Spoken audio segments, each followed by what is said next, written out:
I think one of the best parts of the Ghost games is the options of what way you want to play your game. Now, this is considered an experience inside of the game, which is, I guess, something that you think is pretty normal in other ones, but in this one, it just feels so much more special. You have the standard experience, which is just English dialogue with no subtitles, subtitled, which is English dialogue with English subtitles, and then it gets a bit interesting when you get into the samurai cinema, Japanese dialogue with English subtitles. And you might be like, well, that seems pretty normal, but not in this game. In this game, the way the samurai cinema works, or more specifically, the Japanese dialogue, is that they specifically, when developing this game, went out of their way and changed the lip syncing for Japanese on the characters. Whereas in other games, you might have an English speaking game and a character speaks in, let's say, a different language, for example being Japanese, their mouth still moves as if they were speaking English. In this, it's completely different, and I think it changes up a lot. But then you get into the last and the most special version of the game, that being the Kurosawa mode. And I hope I pronounced that correctly. It's a very famous director called Akira Kurosawa, which this basically is heavily inspired by. It still has the Japanese dialogue and English subtitles, but it is heavily inspired, again, by the director, adding this film grainy and just special look to the game that if you are playing it for the first time, I probably wouldn't recommend playing this version,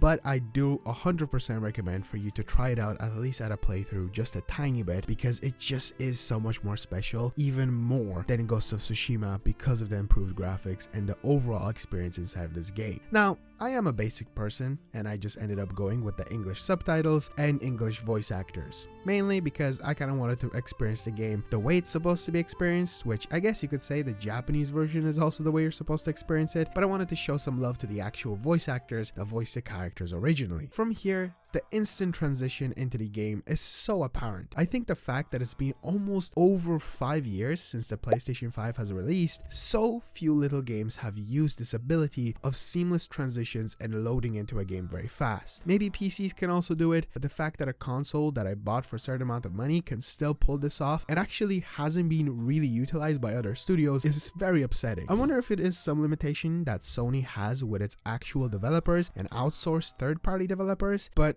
to be honest, I guess that's something that I don't know, and I don't know if anyone knows. It's just a bit of a shame that because this is a first-party game, they can utilize this, and third-party games have to be kind of catering more to other consoles, like if it's even the Xbox or the Switch. So it makes this experience so much better. Performance aside for now, the overall story introduction shows you young Atsu, which is the main character of this story, and she's surrounded by the Yotei 6, the main bad guy group that you're going to be hunting down throughout the story. They consist of the dragon and the spider, the Oni, the snake, the kitsune, and lastly, the main and overall bad guy, Lord Saito. I think one of the most fascinating things about this intro is the way he deals with Atsu herself, even though it's such a short introduction. The subtle hesitation he shows when stabbing clearly a child in the shoulder, and the actual regret they show in his face is very interesting, but also the added actual villainous look into it just makes this such an impactful scene that will mean so much more later down the line as you play through the game, and it's something that the first time that I played I didn't pick up on instantly. It makes you appreciate some of these things more, but sadly,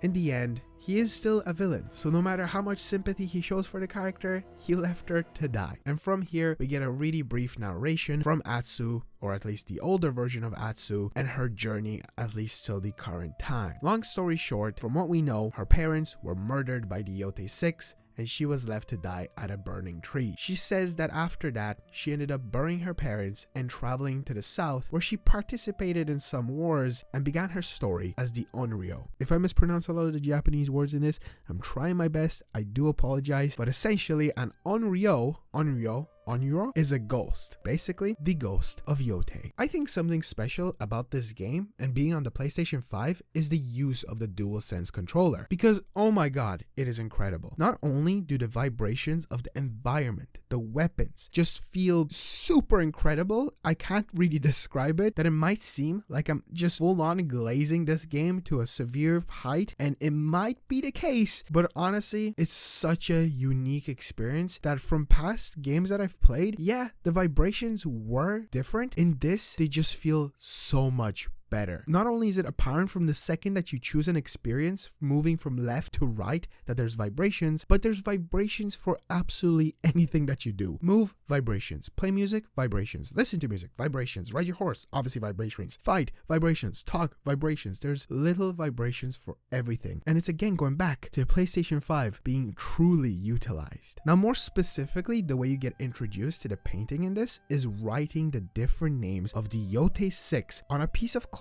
by swiping on the D-pad. I know, absolutely revolutionary, but trust me, these little things don't feel like a gimmick, but makes you feel like you're part of the world. And if you don't really pay attention to this stuff, you might just look past it and be like, okay, whatever, that was cool, I guess. But it's like just really cool. Now, going back to the mention of the music, I do have to cover this. Something I have recently really grown fond of in games and just overall any kind of media that has, let's say, visual piece and then music supporting it. It is so important, at least to tell a really good story, and this game utilizes music very, very well. I think I have a certain game that I recently played to thank for making me realize how important music is to a story, and I don't know, you might have heard of it, Pair Obscure Expedition 33, just, you know, a small indie game that turned into not a small indie game. I will definitely be covering this bad boy in a future video. It is such a special thing to have, and I'm so happy that they took their time and utilized Japanese music in this game, if it's from singing or just overall the atmosphere, the characters and everything. It's memorable, it's so good, and there's just one song that is usually stuck in my head quite often because it's not only used a lot, but it's just so good. Right after Atsu writes the names of the Yotei 6, we get introduced to the companion of the game, that being the wolf. This is like the spirit animal of Atsu, and I'll be honest, I never really fully discovered why it's a wolf apart from the fact that, you know, she's on a big revenge story, and this wolf is basically there with us all the way through, even accompanying us sometimes in battles when needed. The wolf actually doesn't have a name as of right now, so I just kind of called her Becky the Wolf.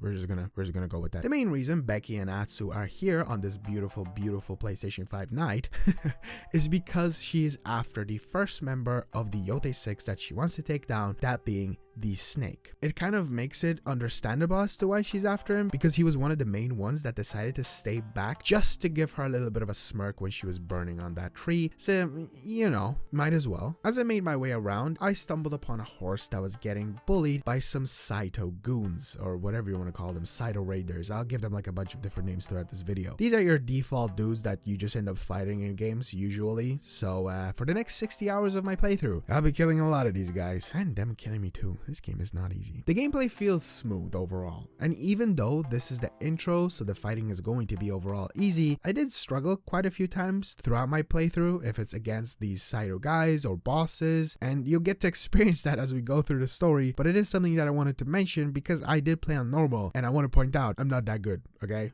I know there's people that love to play on lethal. I wanted to have an experience with the game, even though it still pissed me off in some situations. That kind of ruined some moments, but the consequence of playing on a difficulter difficulty than playing on easy. But as Atsu finds the snake, who's just pissed drunk off of his head, she decides to burn the building that he was chilling in with the rest of this Saito gang. From here, I had to fight some of those dudes until he decided to appear to give me my first boss fight experience. Again, since this is the intro, it was super easy and nothing challenging, especially in the gameplay area. Just slash away and block anything that he throws at you. He didn't have anything super unique, and overall, every single boss fight has 3 phases to them. So you get through a bit of their health, they do a little animation where they go against each other face to face, they say something, and then you move on to the next one, and then you defeat them, which that ended up happening, but in a very interesting way, because yeah, she kind of almost lost the fight. He ended up stabbing her, and then she stabbed him repeatedly over and over and over. This girl is full of rage, and you know what, I'm here for it. And then she dies. Obviously not because this is the beginning of the game, but in my opinion, even though there's a specific line that says according to Atsu, she died that night or whatever and was reborn as Ghost of Yotei, the Night of the Burning Tree. I think this is almost like the confirmation that this is the moment she truly became the Ghost of Yotei, the Onryo, or whatever you want to call her. This is the moment. Not only did she basically die or pass out, whatever you want to call it, I'm pretty sure she should have died. And the way that I like to think about that she came back, she was just so full of rage and so angry, she somehow came back to life. And I'm here for it. Because from here, she decides to get on top of the horse and ride away. Ah, Sucker Punch logo. Damn right you made this game 5 years after Ghost of Tsushima. Oh my god. I know this video probably doesn't do it justice, but it's just so visually appealing. Beautiful. Okay. From here, we're gonna slow down with the full-on dissecting of everything that happens in the story. The whole purpose of this video is to talk about the game and talk about my experience, which by the time of the video, you can tell it is a really hefty boy. So, if you're still here, I would not only greatly appreciate a like and a subscribe, but also do yourself a favor and play this game. I'm not a Sony show. I love all games ever, but this is definitely a must play. Genuinely, some of the most fun I've had on a game in at least like 3 to 4 months, which is, you know, quite some time. It's not a 10 out of 10 game of the year, never play anything else, just this, but it definitely is a special experience. So if you have a PS5 and you like story games, go for it. The first thing that you do after that beautiful intro with the horse ride and seeing everything around, you get to, I guess, see stuff closer by using a spyglass, which is surprisingly not only super helpful as it lets you spot things from a very far away, but it also is kind of used throughout the game more than I would have thought that they would. It's not a thing that they're just like, oh, we're gonna do this like one time and never again. It's an actually useful tool. The other reason it's actually really important is because there is no minimap, no compass, and the only thing that guides you somewhere is the wind, baby. Yeah, like I'm genuinely serious. If you've never played Ghost of Tsushima, one of the coolest things I think from that game was the fact that you had wind that guided you around the map, and that's how you found places. Obviously, there is a map, just no mini-map, and you can mark a location and then whoosh the wind towards the direction, or well, the wind shows you which way to go. And you do that, you guessed it, by swiping on your D-pad. It's not a gimmick, I promise. I promise. After looking around and having a good look at basically everything, I made my way back to the Burning Tree location, or well, her home. You know, the place that her family died. That's great to be back here. Now this place is actually utilized as like a little HUD area, or at least a place that you can go back and do different things like upgrade your weapons, or maybe just go back in time, because yeah, you can time travel in this game.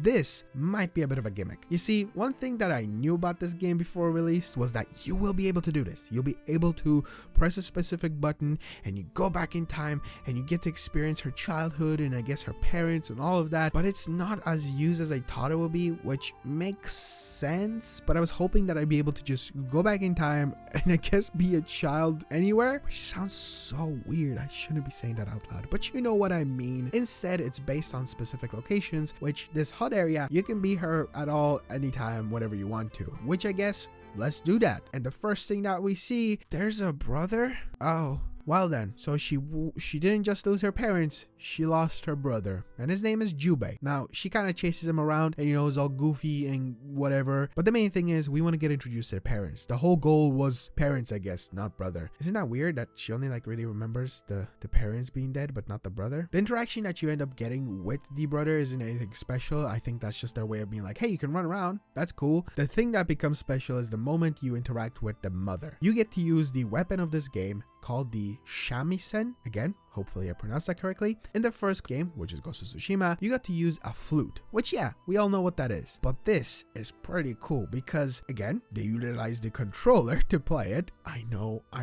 I'll be mentioning that quite a lot. But also, you have to look for like the sweet spot. So you swipe top, left to bottom right very slowly, and then when you find it, you start playing, and it's just so cool. I don't know, I was geeking out. And overall, the music that you play usually with it, it's so touching and it's just so good that it made this so much better. On top of that, looking a bit deeper into it, these kind of little moments make you really realize why she's going after the Yotei 6. Why she's so vengeful. Not only did she lose her family, which yeah, it can motivate anyone to go after anyone, but it's just a special connection that she had with them, even if she was young. And later on in life, maybe stuff would have happened, like they could have, you know, had fights or whatever. It's still showing you it in such a good way, and I appreciate that, because later you get to go and hang out with her dad, which is a bit strange because the dad is very important for the story, and you'll learn later in this video why, but he's actually kind of sidelined to the mother.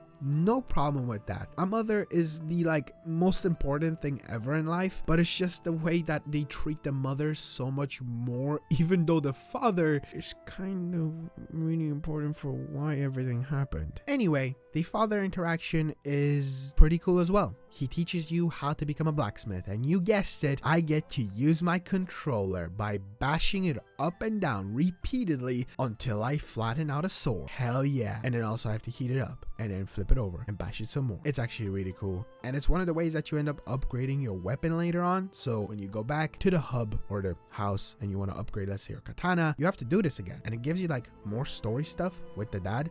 It's cool. From there, we're not done yet because the game hasn't really taught me the basics of fighting, so they take the opportunity for the dad to teach me and Jubei how to not only attack each other but parry, and I guess there's also red attacks that you should just completely avoid. It's your just normal intro experience. After reliving some of the memories, I decided to venture out and went to the nearby inn, where I found, of course, Saito men, and I had to deal with them accordingly. While I did that, I got to use the Unreal Howl, which is, I guess, in games they love to add this feature of, I like to call it the rage mode from God of War, where you just go full on rage and do something, and this, you just kind of become really spooky that the person in front of you gets so scared they fall to their knees, and it's just like an insta easy kill. I'll take it, pretty good. The main takeaway from this is that Lord Saito has placed a bounty on the Onryo, not Atsu. He doesn't really know it's her just yet, and one really cool thing with this is that the actual bounty doesn't look like her yet, but throughout the game, not only does Atsu point it out, but you can just notice that the more people that see her, the better the drawing gets, and also the more money that they want for their head. Sadly, you can't actually do your own bounty, but when you pick them up, it refills your yellow balls. Those are basically like your spirit stuff. You can heal with that or do special moves, but I'm gonna call them yellow balls because they're literally yellow balls, and you can upgrade them. More on that later. We gotta talk about another really big thing, and that is the best improvement from a first game to a sequel I've experienced in quite some time, and that is the open world. Oh my god, I don't think I've played this kind of an entertaining free roam AAA game since Red Dead Redemption 2, and we all know, at least if you've played that game, that is one insanely detailed game that is really difficult to top, and it hasn't. Ghost of Yotei hasn't, but it has opened up my mind to wow, free roaming can be so much fun, and it's so much fun because you can just go around and there's an interaction everywhere. Not only are there little stuff to collect like altars of reflection that give you skills, bamboo strikes that upgrade those balls, I just mentioned them, wolf dens that upgrade your relationship with Becky, fox dens that give you free stuff and charms and you can pet the foxes, so I consider that a huge win. Look at that little cute guy. Hot springs that heal you, Sume-e paintings that allow you to paint beautiful art with the controller. The world just feels alive, and this might be a bit of a spoiler, but even though I basically in a way 100%ed the game, I didn't really. I just got the platinum. That didn't require me to do everything. You see, my fiance is playing the game right now just as I am, and she is stumbling upon these side quests and side stories I never experienced because you didn't have to, but they're out there, and I think that's really cool because it offers you so much replayability that you don't actually need to experience, but when you stumble upon, let's say, your second playthrough, it's really cool. And I guess I just haven't played enough games to notice it in other ones, but I just appreciate this, and I'm so thankful because Ghost of Tsushima's free roam was not it. I gave up on the platinum grind there. Even though I love that game, it was pretty boring. Okay, back to the story at hand. The wind gods guided me to a specific location to go to Mount Yotei to look for Hanbei. I was kind of hoping I would actually get to climb the mountain, but they just kind of made me go from one area, teleport, and then I got to climb like the last little bit. But whatever, I guess they can't let you do everything in a AAA video game that costs probably millions to make. Finding him wasn't difficult, you know. Again, I got guided, I got told where to go, and turns out he's an armless hermit who lives up on the mountain and doesn't want to train her or even just like her, but then finds out that she is Atsu, and maybe he slightly changes his mind because he decides that he will train her. The main reason we're here actually is to get a brand new weapon, which is dual katana. But to get the dual katana, it's a pain in the ass, mainly because of this. Do you see the problem here? Do you not see the problem? The problem is, why is L3 here? If you don't know what L3 is, it is this button. How am I supposed to press the arrows and this button? Oh, hold the controller at a freaking angle? Fine, but how am I supposed to hit everything else at the same time? This was on purpose. But I've seen people online, more specifically on Twitter, complain about this, and I think it's very funny because it is ridiculous that they were like, let's put L3 in here, so they definitely fail. Now, the reason you did want to fail is so that you could go through more cutscenes where you get to find out more stuff about why you're supposed to be a better person and use your left hand, which L3 left button. I don't know why it's called L3.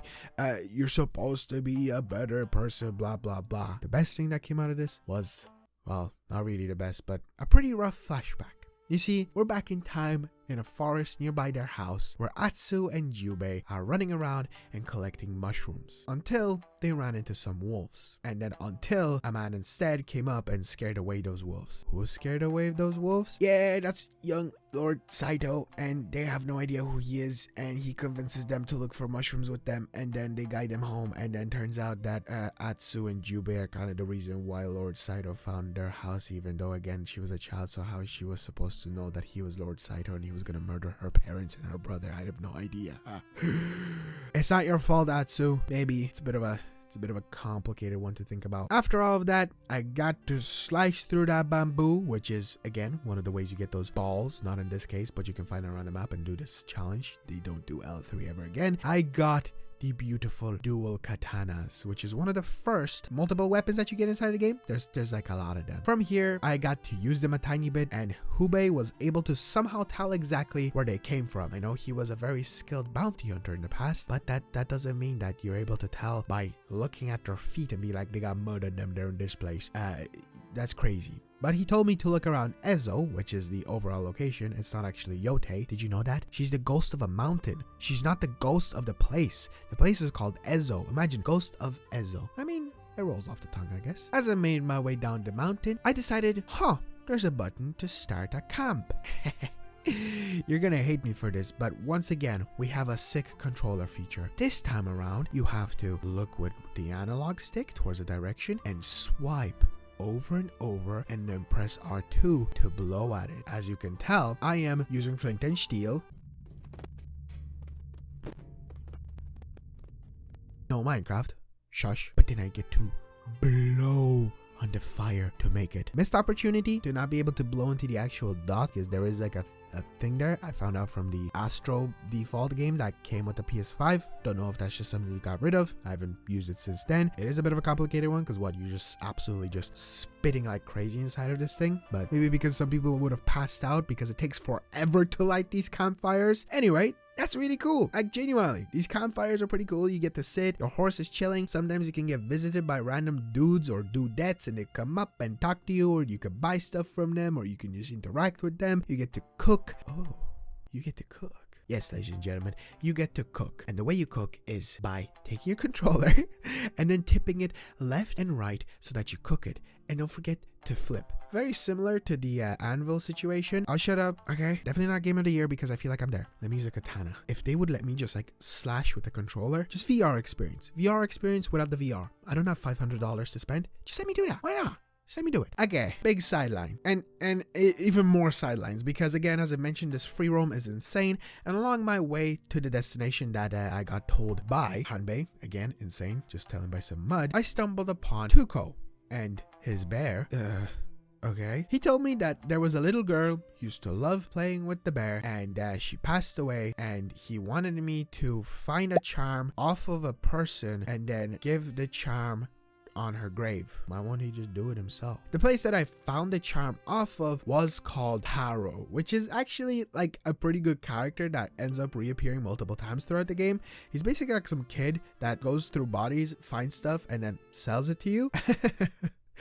You gotta do what you gotta do. If you want to be a merchant in these times, you gotta make some sacrifices. Now, for my first interaction with him, he felt super generous, so he gifted me with some new armor. Thank you. But he didn't tell me that it wasn't his armor and it was off of a living person. So then I had to fight some people. We still cool though. I like you, Taro. After that, I didn't continue with that quest. Who you think I am? I'm gonna go from point A to point B. That comes later. I got distracted with a wolf den. And if you're wondering what a wolf den is, let me explain. This is a thing where you find like a little cave with a dead dude usually, and then Becky the wolf appears. Now she wants your help. Basically, you find her, you follow her, get some insanely chef's kiss music. This is the exact song that gets stuck in my head. I don't know why. I love it. And you just run around with her and find the dudes that have the wolves, and you kill them, and then you free the wolves, and you get a cool little interaction or an animation, cutscene, whatever you call this, and then a skill upgrade. Hey, yeah. After a bunch of distractions, I finally made my way to a destination that turns out wasn't the one that Hanbei told me about. Instead, I found a guy called Master Yoshida, and he gave me a new weapon called the Odachi. It's literally a katana, but it's massive, and I freaking love it. Like, genuinely, this is one of my favorite weapons to use, at least at the beginning, until I upgraded and got different ones. But the reason it's good is because it takes out those big fat dudes, and those big fat dudes, ooh, they're a pain sometimes to take out. Now, the way these kind of like weapon unlocks work is very similar throughout multiple different stories. Basically, you find the main person that will give you the weapon. They seem hesitant or open to it, give you the weapon in some way, you train with them, then you fight Saito dudes, and then you're done. With this, it was a bit different because he made me go a bit further above and beyond with him by climbing and taking out some like cannon dudes and just overall getting a bit of experience with the sword. And then lastly, turns out this is actually for the sons of Saito, which is the dragon and the spider. I guess I should have mentioned that. 2 of the Yotei 6 are sons of Saito, and that's them. I can't actually do this yet though, so I don't know why they let me do this, apart from just allow me to unlock a sword. Anyway,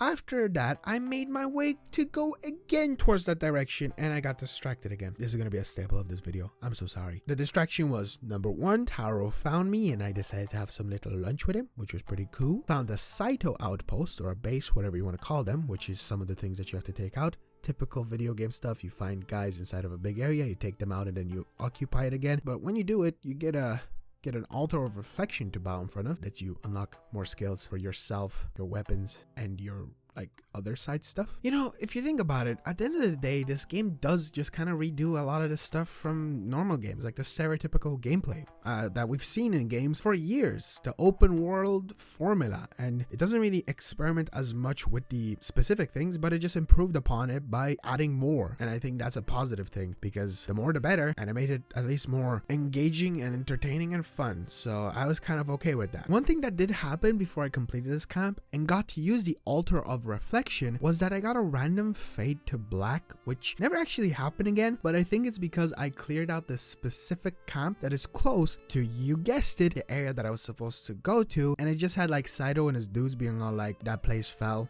And I was like, oh no, or whatever. So I made my way there. The interesting thing with this was that somehow I got into the camp very easy. Like, Atsu lied that she was trying to be recruited, and she just got let in. I get it, they don't know who the Onryo is. She hasn't been here for 16 years, but it's just like, dude, you should probably do some more checks, because I went on a killing spree, man. I killed so many people. I tried to be stealthy, but I'm not good at stealth, and I just, you know, I killed a lot of them. Obviously, the main reason I was here was for Saito himself, which is very fast, because, you know, he's the bad guy, and I didn't expect myself to be trying to kill him, so I tried to assassinate, and of course that wasn't gonna work. Instead, he not only learned that it's Atsu who the Onryo is. There you go. The bounty is going to be changed from now on, at least for the time being. And I'll be completely honest with you, I kind of forgot that this happened the first time that I played. I did play this super late because I had to play this game, but I don't know why. I just completely forgot about this interaction. What happens here is you just fight him, and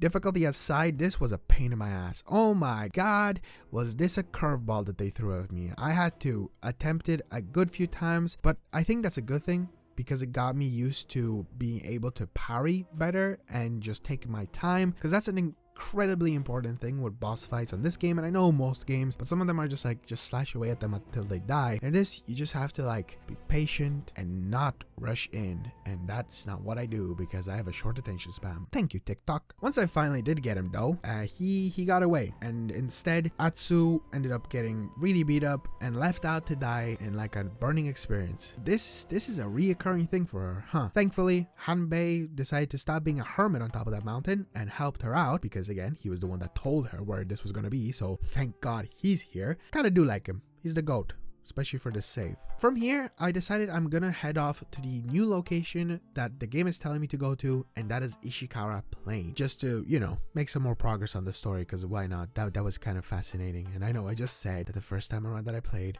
I don't remember it, but clearly I was fascinated enough to keep on going. Also, I think I'll be unlocking more weapons, and he had a weapon that I don't have, which is a spear, and it was very difficult to go up against him because of that. From here, I decided to take a break from the game, and then I just, you know, loaded it up again later on. And listen, I know I've been just PlayStation, but my god, the loading time on this, it's instant. I did just go from playing Dying Light, The Beast, just before playing this game, but it's just so quick how you end up loading into it. It's almost instantaneous. There's like a brief black screen and then you're in. No intro animation, no choose save, it just throws you in. It's like, you were here last time, we assume you want to be back here again. I do, thank you. Anyway, along the way, I got myself a bow, which I must say, it's like one of the best things inside the game. I ended up using it quite a lot, especially since headshots are just chef's kiss, really satisfying to do, especially with some charms combined and a specific skill where it allows you to slow down time. It was like one of my favorite combos ever. I also found a cartographer who gives you like these little map cutouts that then when you go into your big map, you can press square and then do like a little matching up game in the specific area they give you to find out where it is. I actually love these. Obviously, after a certain amount of time, you're able to kind of discover where the specific location is. It's a really neat feature and it helps out with 100%ing, especially since you kind of have to use the wind and, you know, the spyglass a lot. I also spent way too long looking for a gift altar that you find out you get at certain locations, and these are basically gifts that people give to the Onryo, and since you're the Onryo, you're gonna take them. They can give you charms, hats, crafting materials, and other stuff like that. Pretty good. You get it from main story, or sometimes even when you do important side quests. From there, I cut some grass. Yeah, you can do that. Dodachi's a pretty good sword for doing that. I did wonder, is it possible to cut absolutely every single piece of grass in the game? That's something that somebody who's unemployed should answer. And of course, it took me like, I think around 3 hours to get to the spot that I was supposed to get to. I am skipping over a lot just because a lot of it was just me riding around, looking at stuff, admiring it, playing around with photo mode, and just doing mini side quests here and there. But yeah, three-ish hours of recording later, and I'm finally here. Now, something I feel like I should probably mention is everyone's playstyle is different. I know there's a lot of people, and I'm just seeing it a lot online, where they're like, 50 hours to start the main quest, blah blah blah. It took me 4 hours to start the main quest. I personally like to play by doing story, side quests. Sometimes I just leave side quests for the very end, depending on the game, just because I'm here for the story, it got me hooked, and I want to find out more. There is a huge benefit in doing story side quests, because not only do you progress with the story, but you also progress with the side quests. That makes sense in the time, but I gotta give some props for this game. It does actually combine side quests with story pretty well, at least mainly with the stuff that they mention. They specifically say stuff of like, oh, you did this part of the game, even though it's probably something easy for them to change. It's just the way they implemented it. It seems so seamless, and it's like, oh, I finished the game and they said that thing, but if I played this quest at the beginning of the game, they probably say something else. It's pretty cool, just as an example. Anyway, I got to a samurai checkpoint, which is the place where I was supposed to be. This was interesting because she wasn't allowed in. Thankfully, there was a homeless man just outside with a cute looking dog that gave me his permit. The reason he gave me his permit is because I helped him by giving him some change, and he gave me a permit in return. Seems a bit like crazy to be giving me that. After she supplied the guards with the permit, they were all like, oh, we're gonna have to check this out, and then they went back inside. After some time, certain dude showed up. His name is Lord Kitamori, or just Lord Kitamori. Of course, since this is a story quest, I ended up getting into some fighting with some Saito guys, and Lord Kitamori was all like, let's fight them together, and then we fought them, and somehow she ended up being forced to go along with him to take out the rest of them, because they ended up kind of like sneaking around and getting hiding in the back by going through the mountains. According to him, she had to help him because of using not the correct papers, aka they caught her, but he was willing to let her slide if he was gonna help her. Now, as they made their way up, there were some interesting interactions they had, mainly almost like a flirty thing. He was basically convinced that he knew her, but she was all like, "You're not my type." I was like, oh my god, okay, relax. Until this happened. Where did you get that sword? Off a dead man.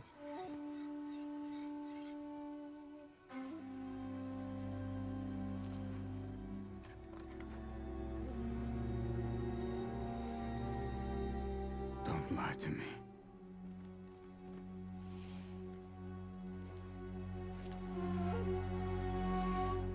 He was my father's.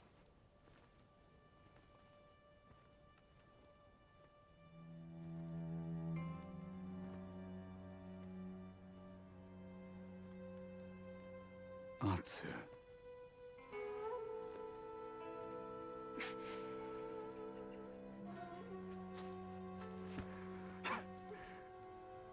It's me. You don't recognize your own brother.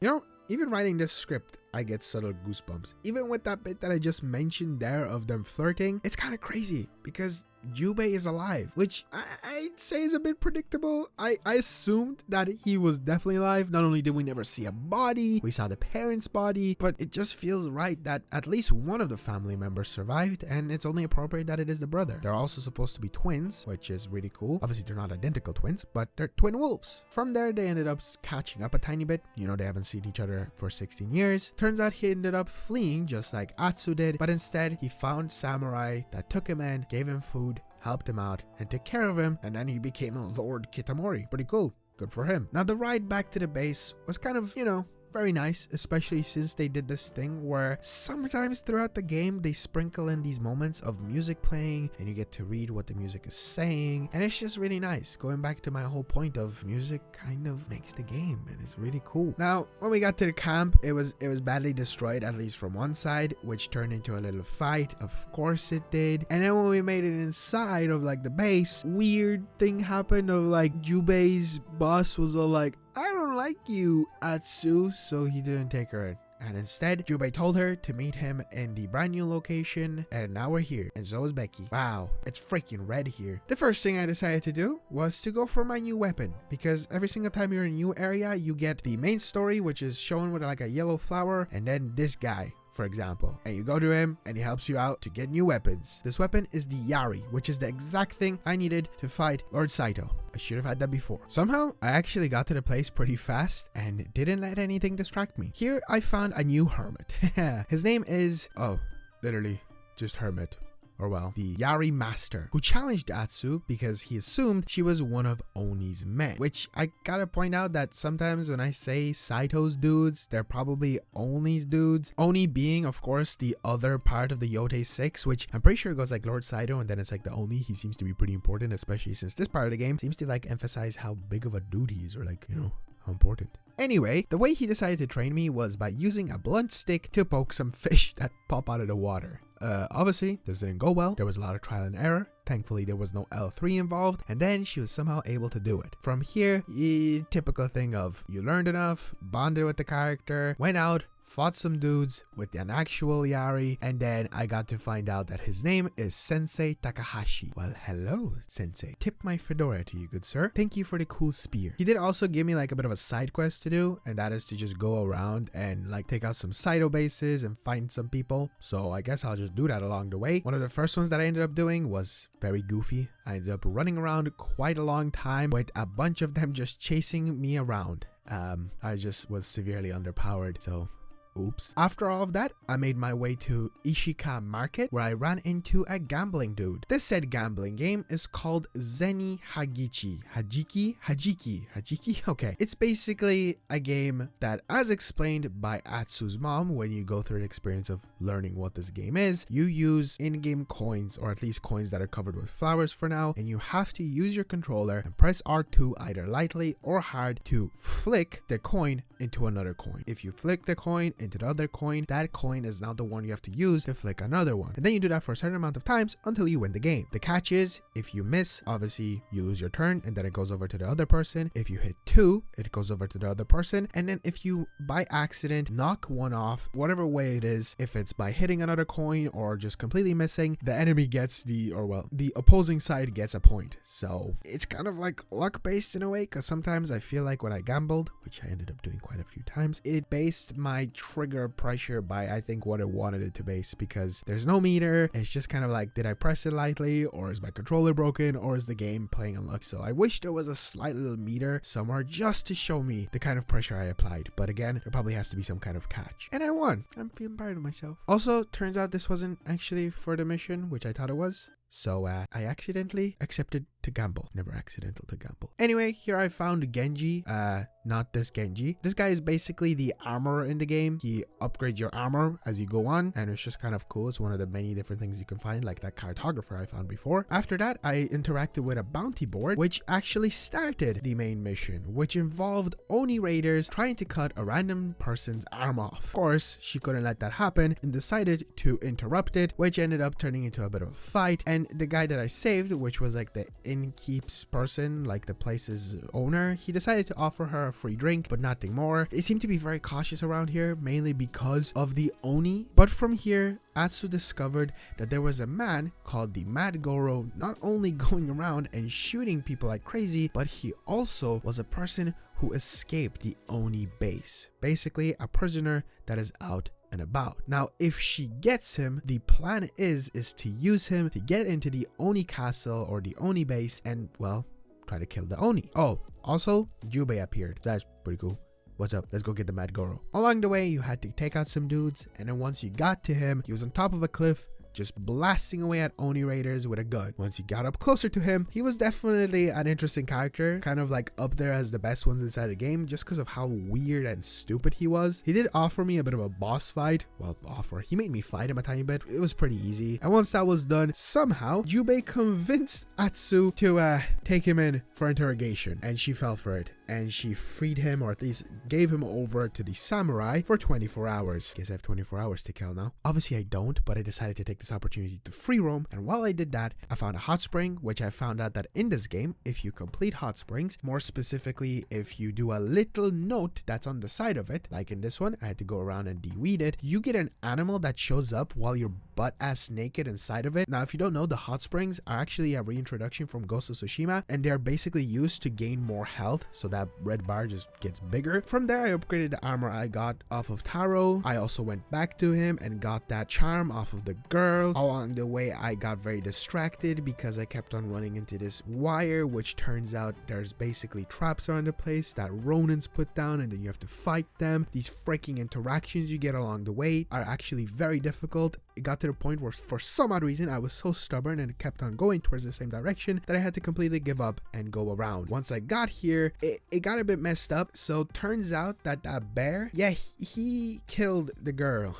So that guy made me take the charm and put it on the grave because he didn't have the balls to come here and put it down himself. Kind of messed up if you ask me. So basically, to finish off the quest, I had to go back to him, confront him about it. He felt so guilty about that he decided to set the bear not free but just leave him, which it's kind of like a mixed situation. Like, you feel bad, but also don't feel bad because the bear murdered a little girl. It's a bear after all. Crazy stuff. After that, I spent an hour gambling. Like, genuinely, I spent an entire hour constantly gambling, and that's because I kept on losing, and I refused to stop until I got it all back. You know what they say, it's only gambling if I'm losing, and I won. So it turned out it wasn't gambling. From there, I found a crack in a cave, which had a woman in labor, and I had to defend her, and then she gave birth. Look at that ugly baby. I did some of the stuff that Sensei Takahashi asked me for, which was, you know, the side quest for the spear. I also did a camp and decided to sleep for the first time, which activated a nightmare cutscene. It's something that I guess can happen. This is like one of the only ones that I had. It just gives you flashbacks to, obviously, the burning tree. And I also somehow finally got all of the Takahashi stuff done and was able to go back to him to learn a special ability. Also, it turns out he's no longer being a hermit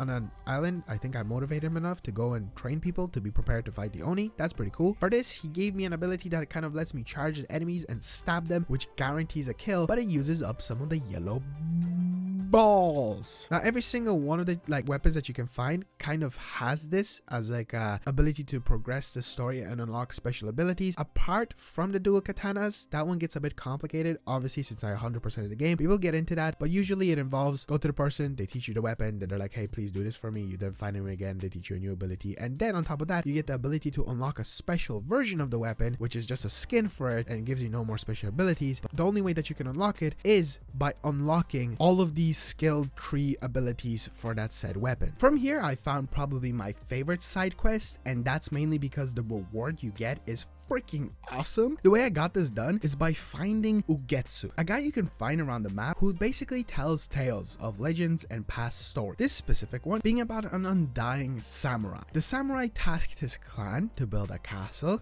that would be undefeatable, basically on top of a mountain. And since you build a castle on top of a mountain, the storms and stuff like that are severely strong, at least according to the story, and the wind was one of his greatest enemies. And also, he had really cool armor, and then the castle got burnt and he got stuck in his armor because of the burning or whatever, and now he goes around killing people who try to take the armor off of him, because the armor gets off of him if he dies, and people want that armor, and he leaves wind chimes behind. Okay, according to him, if I find all of the wind chimes, which there's 4 of them, I am able to then potentially fight him. The cool thing with this is when you find a wind chime and you're in the vicinity of it, you can activate it, and using the wind, they kind of like guide you towards the loudest point of the area, and that's how you're actually able to find them specifically. As I looked for the wind chimes, I completed some other side questy stuff, one of them being with the wolf Becky, and it gave me one of the best songs in the game, which is the exact one that plays when you ride with her. This time around I can actually play it on my little guitar, and by doing that I get to find locations where there is more of these wolf dens. So it's stuff that you can unlock, and by playing the specific music you get to just discover more stuff. Again, for example, the wolf den in this case. I think overall the interaction that I had as well with the wolf was really nice, because you just kind of sat with it, it howled, and you played the guitar. Anyway, I got all of the wind chimes and made my way to the secret dueling area, where after placing all of the wind chimes down, it allowed me to spar with the samurai. I have no idea where he appeared, he just kind of spoke. This was nothing too difficult, honestly. I might have failed here and there, but after quite some time I finally did it, and all I can say is this armor is like the only thing that I wear throughout my entire playthrough. Yeah, there are times where I put on something different, but this looks so freaking good that I could not wear it, and it gets better when I upgrade it later on. Just, it's so beautiful. I love the white on it, and it looks so clean, and I want to be dressed up as a samurai. Don't judge me. After that armor was obtained, I made my way to the bomb maker, who I helped out, and she gave me scorch bombs. They both blow up and burn enemies. They're actually pretty effective, and it's just like one of the throwables that you have inside of the game. After that, I did some more of her quests for her, and we found, I think it's called Niter, which is just like used to blow up stuff, and she wants it to blow up Oni raiders, and turns out she's actually working with Sensei Takahashi. So I guess I have to go back to her when I'm ready. Aside from that, you think it's been 24 hours? I think it's been 24 hours. So I made my way back to Jubei, and turns out that Jubei's boss guy decided that he isn't releasing Mad Goro. That's some freaking asshole, I will be honest. Like, he's pissing me off. Doesn't like her, keeps Mad Goro. Man, let her do her job. Let her get her revenge story. She decided that instead of taking Mad Goro, she's just gonna use Jubei, because Jubei is obviously slightly revengeful too, and he went along with it. So she dressed up, put him in handcuffs, and we made our way over to the Oni castle, where somehow they were able to convince them that she caught him, even though they were a bit cautious. But yeah, whatever. She's pretty good at being all like, I got this stupid hat, that's all I got. I'm no Onryo. What, you think I killed the snake? Stupid. Now, unsurprisingly, the Oni did show up. He's a pretty big dude, and he didn't recognize her, but I guess he might not even recognize Jubei. I think they only know him as his like samurai name. From there, they ended up getting split off because the Oni wanted to reward the bounty hunter, quote unquote, Atsu, and then Jubei got taken off to be a prisoner. That's great. Now, the interaction between the Oni and Atsu, I was like always on the edge with, because it just was like, oh, something's gonna happen, isn't it? I'm not trusting this. And surprisingly, nothing really bad happened. She ended up being allowed to kind of walk around his room to look around for stuff and interact with him and be like, oh my god, you did this in the past. And he's all like, oh, blah, blah, blah, blah, blah, blah, while he was looking for the reward. The thing is, she ended up finding her father's hilt, and this was probably not the best idea for her, because, you know, know, she cared a lot about it. So she decided that she wanted that as her reward. And you can kind of instantly tell that the Oni was all like, what the hell are you on about, girl? Okay, you can take that, but take the money too, weirdo. This was probably the point where he realized who she is.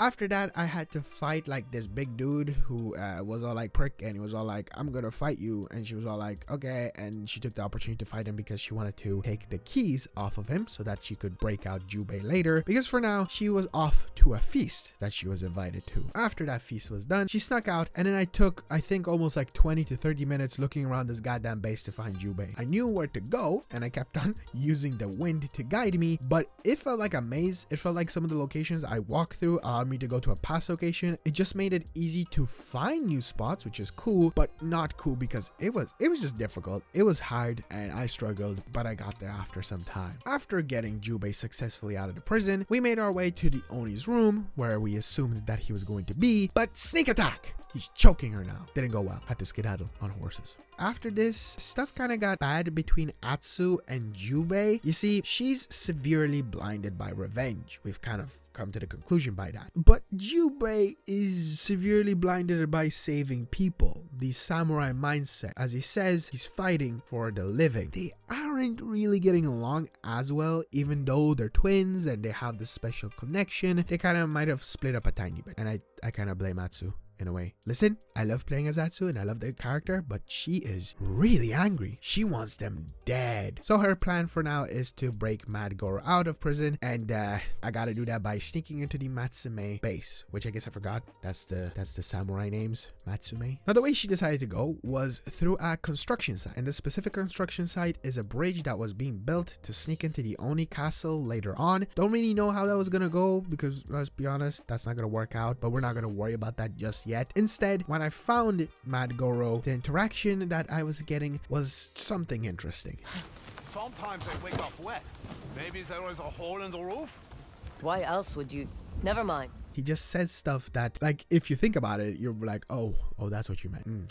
Great. Now breaking him out wasn't easy because Jubei ended up catching her, and he's again pretty salty at her, so he decided he was going to escort her off the premise. So much for getting Mad Goro out of here. Now, one thing I guess I haven't mentioned yet because it hasn't happened as often, or maybe you have picked up on it as I've been talking about the story, something very common in this game that the more that you think about it, the more that it happens, the more you realize it happens, and it becomes a bit frustrating. That is the fact that the amount of times that in this game I was in a situation where I ended up having to fight enemies after having a situation of, like, here I was caught and then we're walking away, boom, an attack out of nowhere. Is ridiculous. This has happened so many times. It happened with Odachi, it happened when I bonded for the first time with Jubei and we made it back to the base, or even when I first time showed up at that base with Jubei, or at least the old name that he had, and he was all like blah blah blah, and then boom, an attack from the Saito man. It just happens so much. Basically, we had to fight a lot and it was going bad, like to the point where the bridge was basically the main point of attack. It ended up getting really bad. During this time, with the dialogue that Jubei and Atsu share, you can kind of tell that they started bonding again, especially when the Oni decided to show up and give out at both of them, and then they both fell down into a river. Okay, thankfully they survived, and as they got out of the river, there was a certain interaction between both of them that the more that I think about, the more it's like, yes, this is the character development that I need from both of these people. And that was Atsu telling Jubei what happened that night. And the thing that hit him the most was the fact that she was left on that tree, stabbed in the shoulder by Lord Saito, and left to die, well, to a burning tree. And whatever ending he got when he fled away clearly was not as bad as hers, and that was enough motivation for him to be like, listen, let's go find Mad Goro, because yeah, he skedaddled away after they attacked, so gotta go find him again. When we did actually stumble upon him around the area, it turned out that there were people obviously after his bounty, so we had to take them out and also find a way to climb up.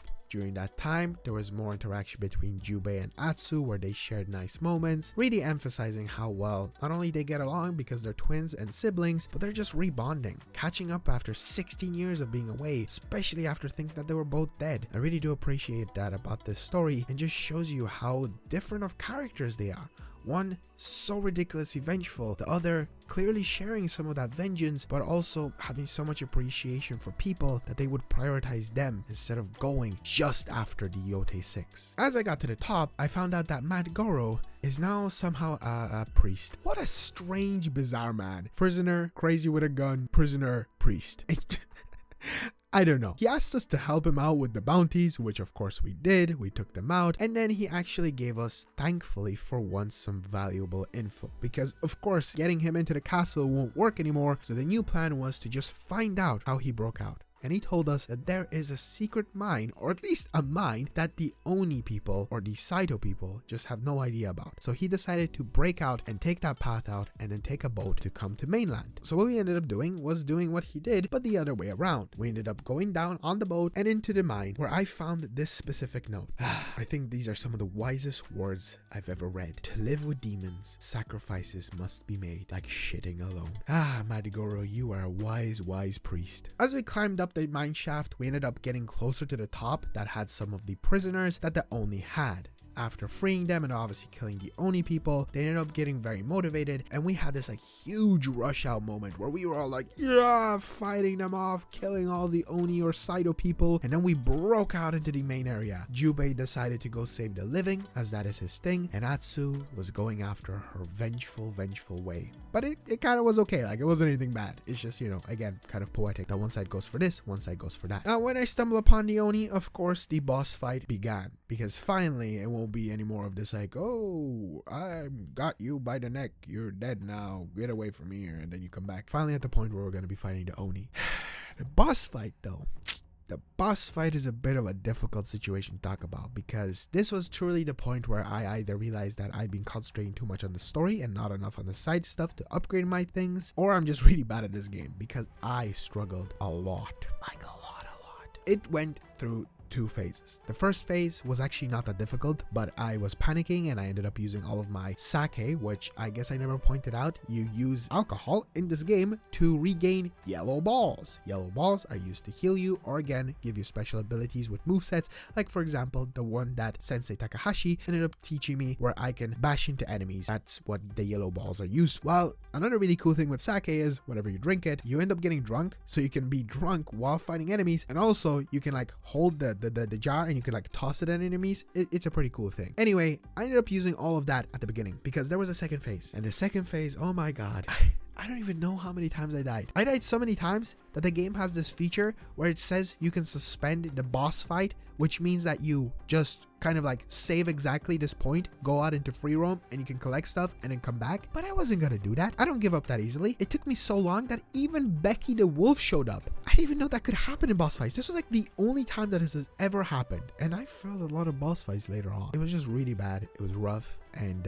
it took a lot of concentration of, you know, try not to get hit, try to parry correctly, and I just didn't have the correct skills, because there are certain skills that help you out with parrying, like you can just completely stun the enemy, so on, so forth. Ooh, but there we go, finally got him. And what made this like whole thing so much satisfying was the way they got the guy.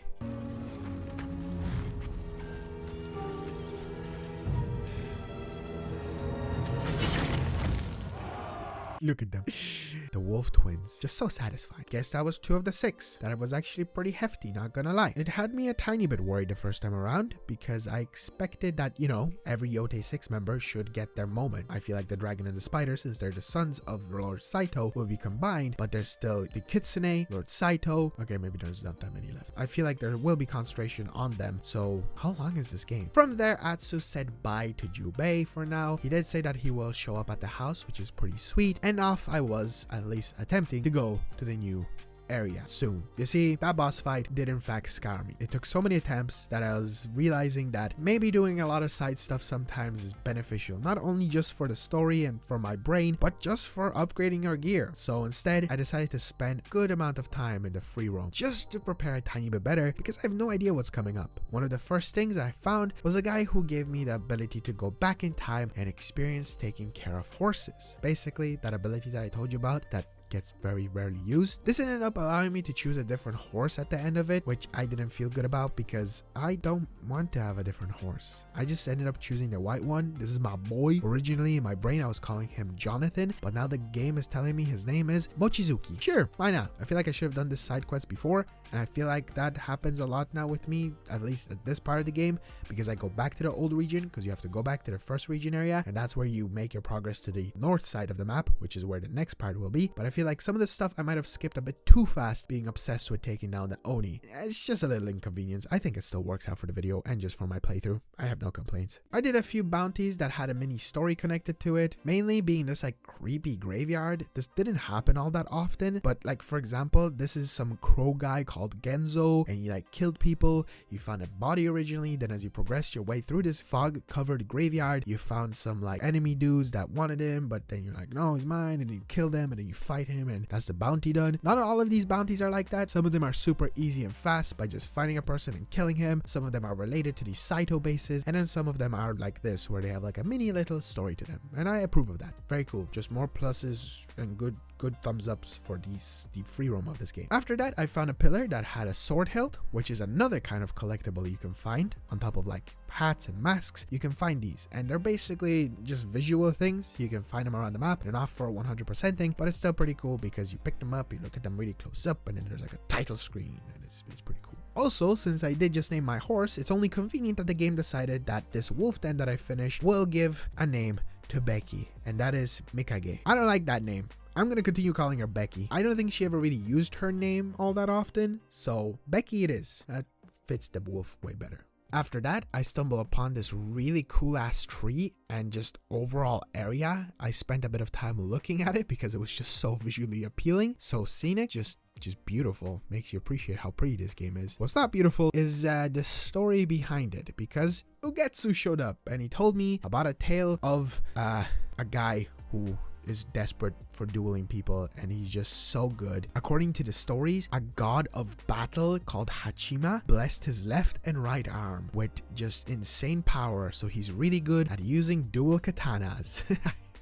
I don't know. He also has disciples that stand at these trees, which supposedly are covered in people's names that Takezo dueled. I did just fight the guy just before this. He was pretty easy. And you're supposed to find 5 of these trees, which I guess this is considered as one. So you're supposed to find his charms. There's 5 of them. And once you find all of his charms, you then get the chance to 1v1 Takezo. And this is how you actually upgrade that special move ability in a skill tree. So that's what I meant. It's different for the dual katana. For now, we're going to skip over that. We'll come back to it, I promise. After that, I stumbled upon a shrine, which is a way that you can actually unlock specific charms. This is for the platinum of the game, and in a way for 100%ing it. These take really long. Like, they're really cool, and that's why I'm mentioning them specifically. You find them with obviously that like entrance. I forgot the name.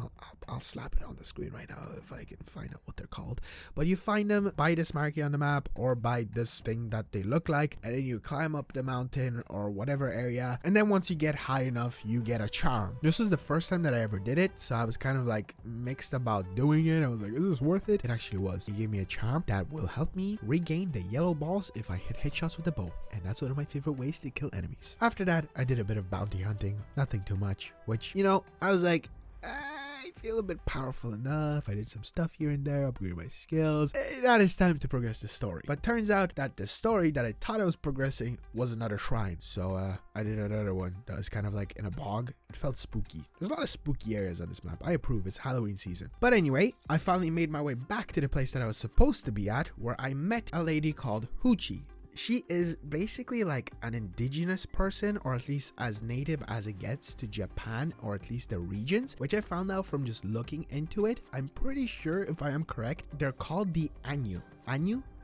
I think it's really cool because she has like this tattoo that almost looks like she has a smiley face, and just overall she's really nice. She told me about her son as we took a boat up north, and I got to the first region area before I get to the actual overall area. Like, this is a little sub location before you get to the next location, where I got to go explore a little village with the Anu people. And here I was actually supposed to look for Huchi, which was gonna activate like another side quest, but for the life of me I could not find her, so I decided to go with the next best thing, which was a little story that I stumbled upon, which wasn't from Ugetsu. I'm a bit disappointed with that, but it was a story about a certain Anyu that made a bow and arrow so powerful that it made a hole in a mountain, and then people are going around and trying to find it, and it's supposedly on the other side of the mountain. So guess I'm off looking for that. On my way there with a bit of distractions, I ended up finding a black deer, which kind of caught me off guard, but I guess this is towards the progression of the arrow story somehow, because I found this dude who's also an Anyu, and he told me about the arrow, and he told me to go look for it in a certain area. So that's what I did. But something he did forget to tell me was that there's a killer white bear that was gonna knock me off this mountain, and then I have to stealthily get around it to get to the point of area that has that arrow. Cool thing is it started kind of snowing around this part of the map, which was the first time that I got to see it in this game. There's a completely whole region with snow, which we'll be getting into soon. Still was really cool and pretty, but very stressful because this damn bear was scary, man. He kind of knew where I was sometimes and he followed me. What the hell is this kind of a bear? Anyway, I found the bow and arrow and I killed the bear with it. And then the Anyu somehow knew Atsu's name, and she was all like weirded out by it, but whatever. And then she went back to the lady and told her about it, and the lady was like, oh, you probably met him. She was like, what? I was like, has it been all those years? And I was like, she's schizophrenic. Yeah, I had no idea. Was that bear even real? Was she tripping balls? What happened? Anyway, after all of that, I decided it was finally time to make more progress on the story, which involved me going further north. This time around, not on a boat, and instead just horse riding with some settlers that specifically asked if I could escort them for quite a lot of money. Thank you very much. Now, the progress of getting up this little mountain was pretty quick because we got to an area where there was a blizzard, and let's just say there was these ninjas that popped out of nowhere that killed all of the guys, and I had to fight them. And I guess they're called the Nine Tails, and they're controlled by the Kitsune, so I guess he's the next person that I'm after. Now, speaking of the Kitsune, he also was here, and he ended up poisoning Atsu. She got knocked out, but thankfully Michizuki came out of nowhere for the win, woke her up, and then guided her into a safe area. This is why I kept him. You know, if I would have gone with a different horse, this wouldn't have happened. That's a lie. That's part of the story. There's no freedom of storytelling in this game. Not a bad thing, but still, shame. After some time and a bit of like flashbacks to be like, ugh, I hate the Kitsune, that's the guy I need to go after, I got introduced to Teshio Ridge, brand new area. The one that I just told you about that is covered in snow, and I freaking love this part of the game. Like, I need to emphasize, this part of the game is freaking great. Top-notch quality content, and overall really fun. I think I just didn't like the only location because it was all like red, and I don't know, like with how pretty this game is, the red area just didn't feel pretty enough. Like the main hub area is very pretty, this area is very pretty because the sun reflects off the snow, and it just complements each other. Or I just like snow. I don't get much of it in Ireland, so I do what I can with it in games. Just before I continue the actual story, which I'm supposed to go inside of the red inn of this location, I have to go for the new weapon, which I'm pretty sure is the like last close ranged one, so that's pretty cool. I have to look for bear and owl statue. Well, along the way, just as per usual, multiple distractions. First, I found Hannah, who I helped to deal with the Nine Tails and her farm. She gave me like probably one of the best items in the game called the kuni. Basically like throwing knives that you could throw at enemies, and they're just so good.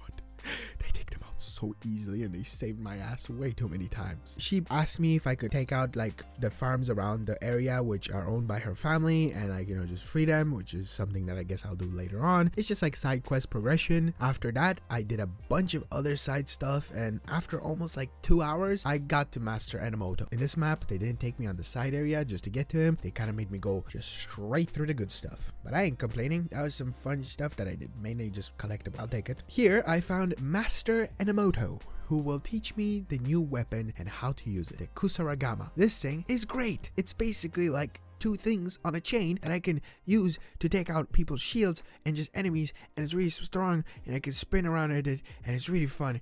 And I really like it. I think this is like one of my favorite ones just because of how unique it is, and I always saw enemies using it, and I always wanted to use it, so I'm really happy I get the chance to finally do that myself. While he taught Atsu, he told her of his grandson, who unfortunately has sided with Lord Saito, or I guess the Kitsune more specifically, or I guess the Nine Tails. The main reason he did that was because his mother died in a bad way. He didn't specify in what way, and then he went to Master Enomoto to be like, hey grandpa, teach me, I'm feeling revengeful. And Enomoto saw the evil in him, so he was like, you know, that's not happening. And he got so pissed off, he went to the Nine Tails and sided with them instead. And for some odd reason, Master Enomoto is all like, he's a bad person, we gotta take him down. So he gave her a quest of taking out as many of his bases around the the place so that he can kill him, or well, I can kill him. Like, she straight up asked, what if I come along against him? And he was all like, and she was like, oh, you want me to kill him?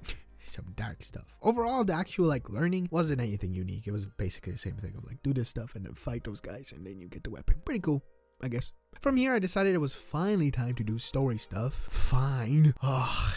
I'm kind of lying. I was really looking forward to do this story stuff. It just took me so long to get the master in the motel. For this one, I had to visit the Red Inn, as I mentioned just a while ago, and try to get info on the Nine Tails and the Kitsune. For this, I had to gamble because there was samurais in this location. No idea why they're here. They're just kind of following me around. And I kind of had to bet like 1,000 for this. So there's 2,000 on the line. Thankfully, since this is a story mission, they let me win. Oof, that was scary. After my last 1 hour multiple fail gambling addiction moment, I did not want to go through that again. Now, they tipped me that there is like an overall samurai commander dude called Commander Fujitu who is in his room, and they told me if I go up there, he can tell me information about them. Now, you see, they pulled a little bit of a prank because he was not expecting Atsu, or well, Atsu in full clothing is what I'll say, because he was prepared to do some stuff with her that wasn't her. Again, expecting somebody else. He was a bit of a prick and didn't tell her anything and told her to go away. And as she was about to leave, there was this interesting moment that hit me quite hard, and I don't know why.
I don't know what it is about that. It gave me some severe goosebumps, and I kind of want to maybe dissect this scene more than I should. The first time that it happened, my brain instantly went to, oh god, is that her mother? Which is just such a stupid thing to think about, but I'm stupid, and when I play games, my brain spirals, misses some very important stuff, and different things like that. Let's get something out of the way. This is not her mother. But another theory that I had was, is this a person that was in some way connected to her mother? Is this her unknown aunt? Is this an unknown friend? And the main reason for that is because it's clearly the music. Again, going back to how important and how beautiful music can be. I'm not a composer. I really dislike music in school, but something that since then I found so much appreciation for is soundtracks and just music of that kind. It's so good. It made this scene so good, and talking about this moment is giving me goosebumps. It was just such a nice moment, and it hit her hard. The great thing about this is her name is Oyuki, and she actually kind of helped out Atsu because Atsu ended up getting into a fist fight with the samurai because the commander Fujitu ended up going down. He was like, hey, I told you to leave, and then she fist fought them, and then Oyuki came out of nowhere and she was like, listen, you don't want to do that, you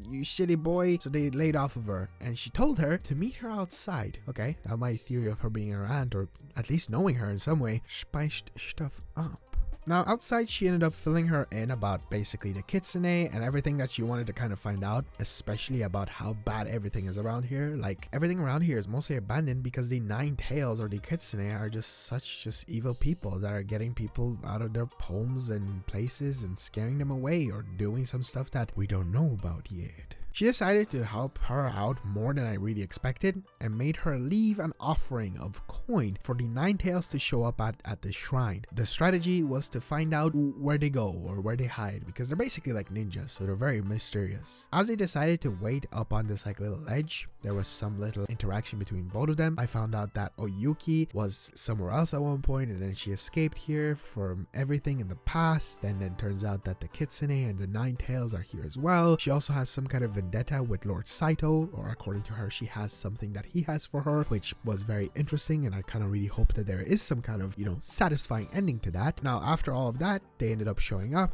taking the money, but also revealing something that is this symbol. Obviously, they had to investigate further, and as they followed the Nine Tails, they ended up splitting up. From here, unfortunately, my sneakage wasn't as good, and I ended up fighting the dude. Now, when I fought him, he ended up taking his own life in front of her, which was definitely not what was supposed to happen. She had to interrogate him to learn even more. But thankfully, Oyuki, with her past experiences, was like, hey, I used to hide stuff in my shoe. Let's look at this guy's shoe. And there was a note with a location, more of those symbols. Who is this woman? And this was the point of the game where I was like, I need to find out. I need to know more. And I just kind of fully focused the story, because right after this, I went to that location that was on that paper. Basically, it wasn't anything crazy. Took out some Nine Tails, did some jumping around, climbing, and fighting some more until I got to this room where I found a cipher, which is basically the PlayStation symbols. If you look at that, like there's a triangle, there's a circle, there's an X, and then there's a square. Obviously, they don't actually have any specific connection in the game. They're not gonna be like, dude, it's a triangle. I just think it's a really cool reference, and they have a connection to puzzles. Basically, there's puzzles that you can find around that involve foxes, and these foxes usually have that symbol somewhere nearby it that then you're supposed to either rotate them or bring them to specific locations that are associated to those symbols. One of them relates to death, which she emphasizes that you have to basically avoid. It's very easy puzzle stuff. When you do it yourself, it's very understandable. Probably me explaining right now made it a bit kind of like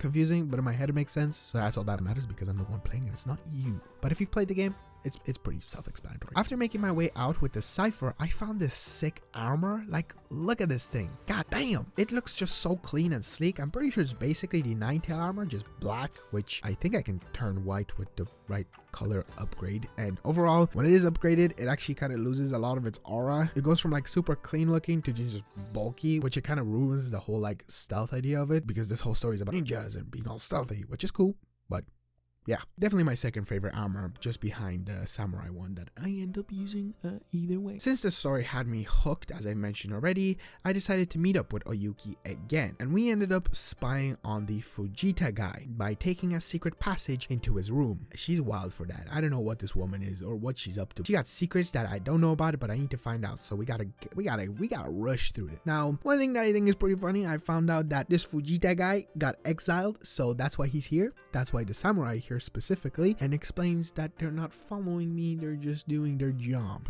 Fine. The other thing that I found out is that we need to find a guy called Chosuke. The reason for that is because he knows just stuff about the Nine Tails and poison, which is one of the like story objectives. Again, the kitsune used something that made Atsu hallucinate before. The way we did this was going to this absolutely gorgeous location, like this cabin place. Wow.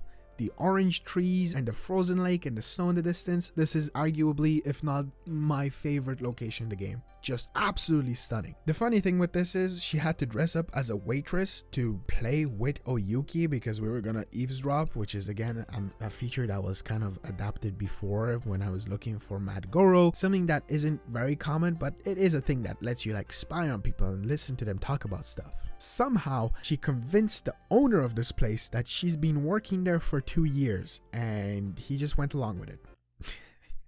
Listen, some of these plans of being like, I'm gonna go in and it's gonna work out. This is the third time this has happened. It's just crazy that it works out. We had to actually wait for Chosuke to come around, and then found out he was actually upstairs waiting for them from eavesdropping on people. And Oyuki gave Atsu poison to put into his sake that he ordered. And this poison was riddled with parasites. Who is she? Where does she get this stuff? By doing what we did to him, he ended up running outside and throwing up, and then we found out that there's like a shop nearby that's suspicious because the people stopped letting people go and buy stuff there, so we decided to go investigate. When we got there, nobody was there. We found a puzzle. I completed it. Pretty easy stuff. And through this, I found out that there was like a whole underground secret place. These Nine Tails, they got some secrets. We gotta find out what these are. Now here, I fought some dudes off, and then we found the actual owners of the shop. Oyuki decided to stay behind with them. I instead decided to go further down. Took out some more dudes, and then I found a secret room with a puzzle box. Thankfully, Oyuki was able to open it up after I met up with her, and there was some very interesting commentary made between both of them. She told her of a story when her mother used to always have a puzzle box that she kind of let her play around with and try to get into. The whole thing was that there was a secret inside of her, so it fascinated Oyuki so much that she had to find out what was inside. The cute thing with that is it was her baby hair, so you know, the secret or the most prized possession that she had. But I'm onto you, girl. Why are you talking about puzzles and why are you talking about secrets? This is suspicious. She has a secret. We need to find out what it is. Now, as for this puzzle box, it actually had full on info about the poison and where it's being manufactured. So we made our way to a nearby samurai base. Great. They kind of blocked off the area that we had to go through to get to the location with the poison, or at least wherever it's being manufactured, because the Fujitsu guy is onto them as well. Whatever. The funny thing with this is I kind of made my way inside before and I wasn't supposed to. I was walking around it casually. Nobody was giving out to me. And then I found Oyuki on a little cliff and she was all like, we must make our way down there, but be all secretive. I just got there. Thankfully, Oyuki does have connections because she's been around here for a while and she successfully distracted a guard that was near an area that I could sneak through. And then we made our way through basically a bunch of puzzles and like tight bamboo covered hallways. What do you want to call this? Yeah, sure, hallways. It wasn't too difficult. Once we got there, it was just a huge field of whatever this thing is made out of poison. But the biggest thing is that the kitsune is here. Yeah, I'm gonna go get him right now, but you know how this is gonna go, right? First of all, the typical out of nowhere attack, so everything that we had planned becomes useless. On top of that, I had to run to go get the kitsune. When I got there, the building was burning and I had to fight him. Didn't actually expect that to happen. I thought this was gonna be a bit like Oni, where you know, you don't actually fight him the first time and then you fight him later. But no, I had to fight him at least a tiny bit because, you know, it is again a game that's supposed to be long, so I didn't fully defeat him. There is something that it kept on emphasizing, that he wasn't the first kitsune and that she doesn't know anything. I feel like a bad guy can say that, but what made it even worse is that the way he got away was by poisoning Atsu once again. Oyuki saved her, and as they were running away from all of the attacks and explosions, she started hallucinating because of the poison. And let's just say Oyuki was looking a bit different if you ask me. Oyuki was the first kitsune. I'm out here theorizing that she was her aunt. Hell no, she was there when her mother was literally murdered in like the worst way possible. I'll give her the benefit of the doubt. She might have made her look away, but still, what? This actually kind of flabbergasted. This had me freaking out. This had me all like, oh,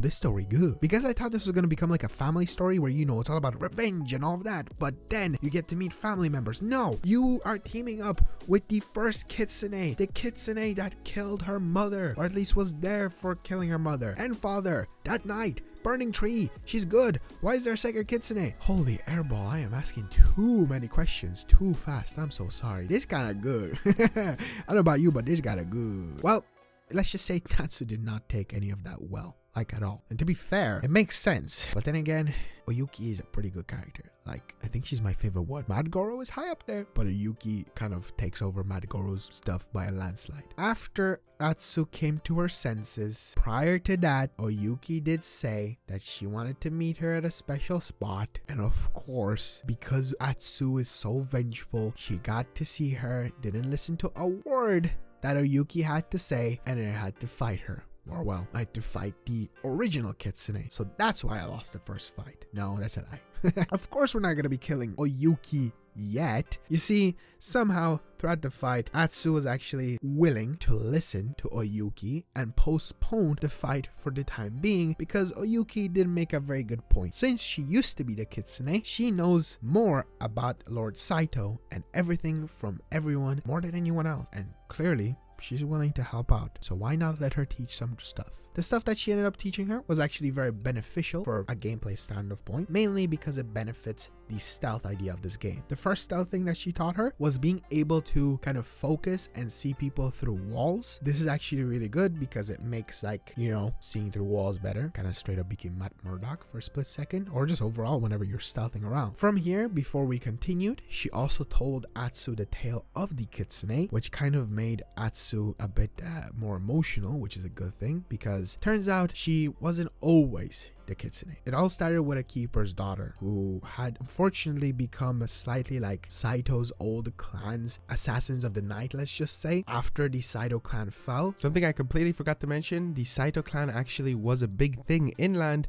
but then of course, as I mentioned just here, they fell, and then they made their way over to Ezo, which is just an island where all this game is set, where Mount Yotei is, so on and so forth. So yeah, I feel like I should have probably said that before. She decided to follow Saito. As she described, she became a woman hiding among men because she was the kitsune and nobody knew that she was actually a woman. Now, because of breaking Lord Saito's rule and saving a little girl, she got branded and forced to train more people, becoming the Nine Tails. For years, she said she went along with everything while secretly plotting against Lord Saito, which ended up in her getting outed by her closest ally, and she was casted out as a traitor. Listen, the first time around, as I said, I'm pretty stupid. I didn't pick up on this. But what happened was she helped Atsu when she was a child, and because of helping Atsu, she ended up getting branded, and on top of that, she never wanted to be the kitsune, which just changed Atsu's perspective on it all completely. I first thought that, oh, she just liked the story, so she was all like, oh no, okay, maybe I'm a bit harsh on you, I'm so sorry, in a way. Like, obviously she didn't say that.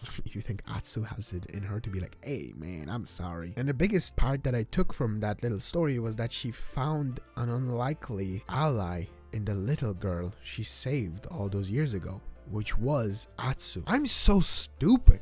I'm so stupid, but it's so good. Yes, Oyuki, you go, girl. Kind of why I really like this story. Like, just Oyuki is such a good character, and just this whole stealth stuff and kitsune and all of that. The region looks pretty. It's so fun and so cool. Speaking of stealth stuff, she taught me how to use smoke bombs, which helps with you sneaking away. And then of course, there was one more lesson left, and unfortunately that involved the duel that for some odd reason now the kitsune wanted to happen. Or well, sorry, Oyuki wanted to happen, but Atsu didn't. Now this whole training thing was to learn how to use the hallucinations against the kitsune, or at least be able to conquer them. The really cool thing is, this is again where the PS5 decided to be all like, I'm gonna show off what I can do, and it kind of kept on like switching between present day and then, well, present day but mixed with fire, and her wearing the kitsune outfit, which was pretty cool. The fight overall was actually kind of difficult, I'll give it to them, but thankfully it didn't end in a death, and Oyuki gets to live, which I'm all for. Hell yeah. Thank you Atsu. Thank you for finally having really good character development. Now in the morning of the next day, I just had this really just such a good interaction with Oyuki. This part was where she dedicated a song to her mother, and I had the ability to choose options that were sung but also what was played, and when it played, there was this really sweet and nice moment that you just have to experience.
The fact that she was able to forgive Oyuki, and then she saw her mother and almost just let her move on and was okay with her moving on. The exact kind of character development we needed, and I'm proud of Atsu. Even though this is a pre-scripted game, I'm happy that this moment happened, and it really made it such a satisfying time. But we're not done yet. We gotta go after that damn bastard. She taught her enough, and I feel like I'm ready to go up against him. No free roaming. Let's go after that guy. First, the Red Inn, which unfortunately a lot of people butchered. There was a little boy who was thankfully still alive, and he helped us to find out where the kitsune, or at least the Nine Tails, are at. So we went to that location, did some, side stuff of like little puzzles here and there. Then went up against some dudes that we fought until there he is. There is the kid. Oh, it's time for you to go down, buddy. Hey, I spoke too soon. I failed so many times. The only reason this one was difficult wasn't because I was like underpowered. He just hit fast. Top of hitting fast, there was moments where you had to use the stealth ability, or at least like the Matt Murdock thing of being able to see through smoke. You had to avoid his poison. It was just a lot happening. To make matters worse, there's 2 phases to this boss fight as well. And to make it even much worse, the second one had a Yuki with me and she literally did nothing. And I failed that one, I think, the most. Yeah, I failed a lot of times. But because I ain't no person who gives up, I sat there for who knows how long, 20 to 30 minutes again, and I finally defeated him, which should have probably been a 5-minute boss fight, making it officially 4 out of the 6 dead. We are so close. I can smell him.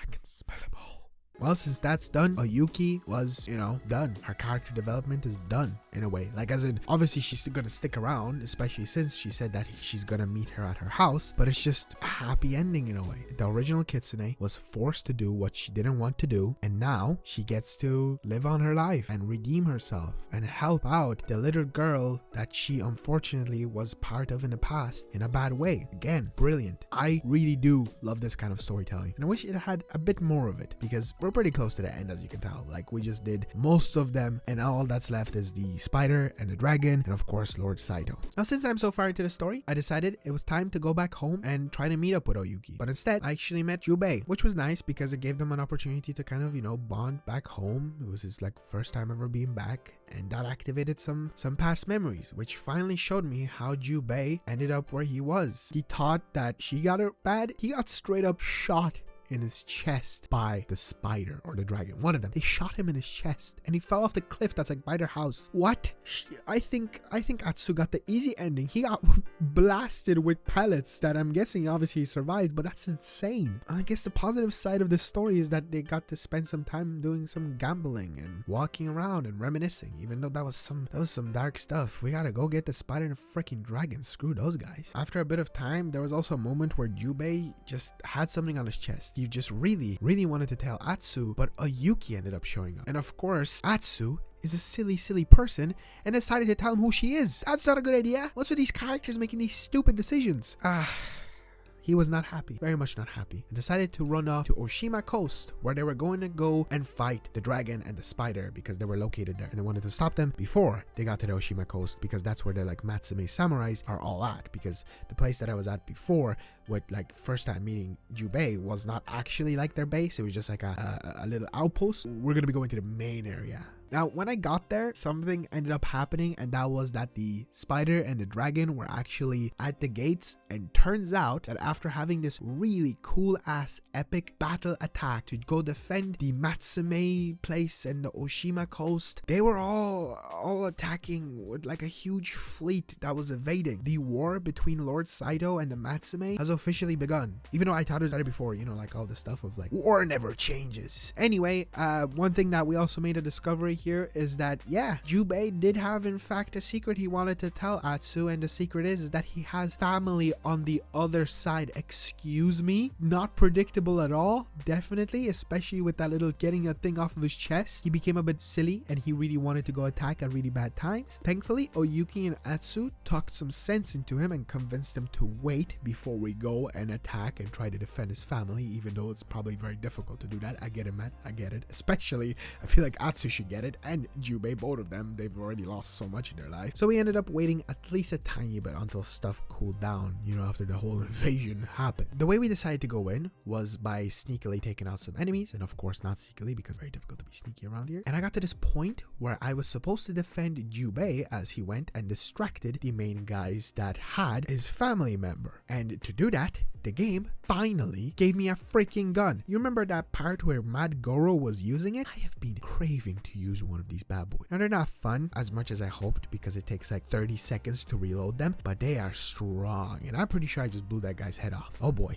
Well, after we got all of them, turns out that Jubei doesn't have a full family. He just has a daughter. Yup, Atsu has a niece. Huh, well, would you look at that, Atsu? Such a revengeful story, and yet you not only have a brother left, but now a niece. Oh, how the turntables have turned table. But yeah, here is the coast area, and I gotta say, it's probably like the prettiest looking in a way, mainly because of the cherry blossom trees that are like everywhere, and a lot of the leaves are around the place. But this place kind of sucks, and that makes me sad to say, because it looks so good, but it sucks because the amount of Saito, soldier, raiders around the place, insane. I mean, at least I have a gun. There's a positive to all of this, I guess. And there's a new weapon here. Even though I have all of the close ranged weapons, there is still one more that I can get, and that is from Matchlock Murata. Obviously, on my way, there were thousands of distractions. But when I finally got there, I found out that he got shot by his customer. What? Why are you getting shot, man? Kind of ironic, though. And also, the customer's name is Inosuke. I know an Inosuke, and I don't think he'd ever shoot anyone. Or guns even around time of Demon Slayer? I don't think so. Look at him all scared. You're not Inosuke, you're some freaking bozo that decided to kill a bunch of people. That Matchlock guy should probably investigate as to who the hell he sells stuff to. Like, that's really messed up. He was gonna sell a gun to this guy. Turns out that he was a Saito guy, shot him, and then went off and killed a family. That's some really messed up stuff, my god. At least I got to kill him in a pretty sick way. Freaking bozo doesn't deserve to live. From here, I decided I'm gonna do some side stuff for a while. And not side stuff here. Like, I'm gonna go to a different location just because this place really annoys me. Like, I'm okay with postponing the story at least for a tiny bit of time just to do some stuff and, you know, prepare for future boss fights, because I'm pretty sure it's almost endgame. On my journey, I found a fox who demanded pets every little time we went around to find a special charm he had for me. I did all the Odachi quest requirements, which allowed me to learn a new skill for it, and you guessed it, I got to use it when randomly some Saito dudes attacked, went there, defended it, blah blah blah. Rinse and repeat. Also found out that there was another side quest in the only location, and it was with Sensei Takahashi and the bomb maker. This time around, it was to go and destroy the Oni castle. This side quest was surprisingly very quick. All I had to do was just bomb people with a huge cannon, and there it goes, up in flames. Before they rebuild, they decided to get absolutely super drunk. So I ended up waking up, and I had to follow a really long line of sake bottles to get to the end of the quest. And then after that, I just did, like, you know, side little stuff, collectibles and things like that. Fine. Let's get back to the story. I know it's only been like a minute or two in the video, but fine.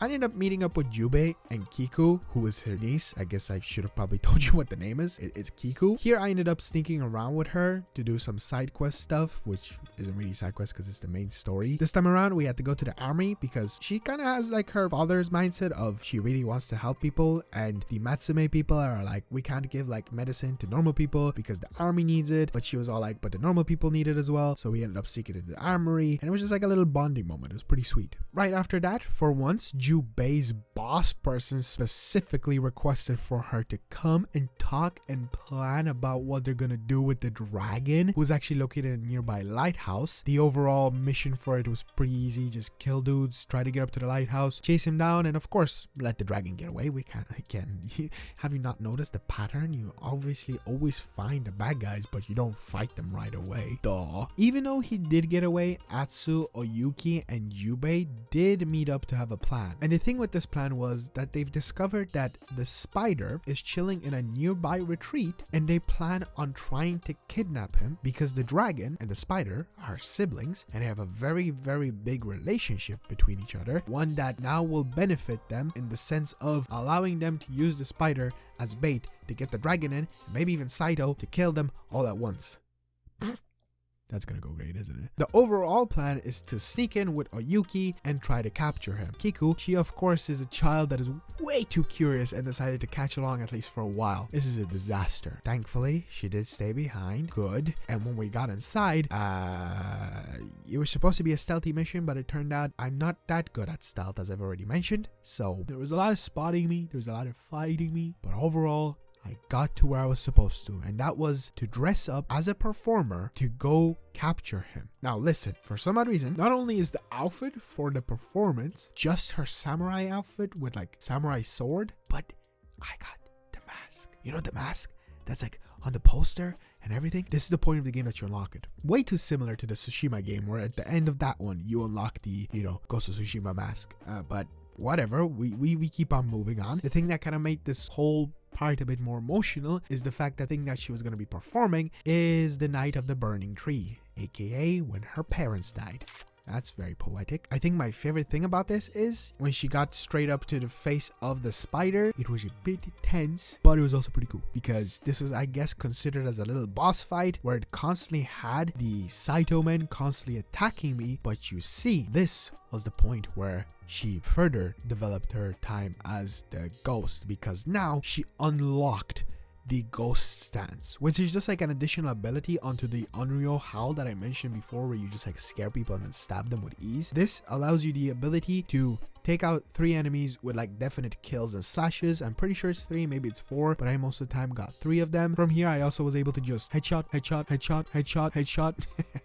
It's too fun. And overall, just defeat the spider, which was thankfully super easy because I know they're gonna have me fighting them at the same time, aren't they? They're gonna make me fight the 2 bosses at the same time. God damn it, I'm not looking forward to that. Now, I don't really understand why, but for some odd reason, after I got this mission done, instead of progressing the story, I decided I was gonna do the duels for Takezo. You know, the undefeatable guy. Remember him? The trees. Upgrade to the dual katanas. I think it might have been because I started realizing that I'm really getting close to the end of the game. But yeah, I did those. And I got to duel him. The funny thing is, for some odd reason, the dueling was weird. Like, he didn't say that he was gonna fight me. He wasn't gonna specifically teach me a new move that either I learn or die. Listen, man, that's not a lot of information to go off of, but sure thing, whatever suits you, man. And the fight overall was actually nothing too difficult until I unlocked an ability that was just a spin and going crazy and slashing like crazy, which turns out that's literally all he does. Yeah.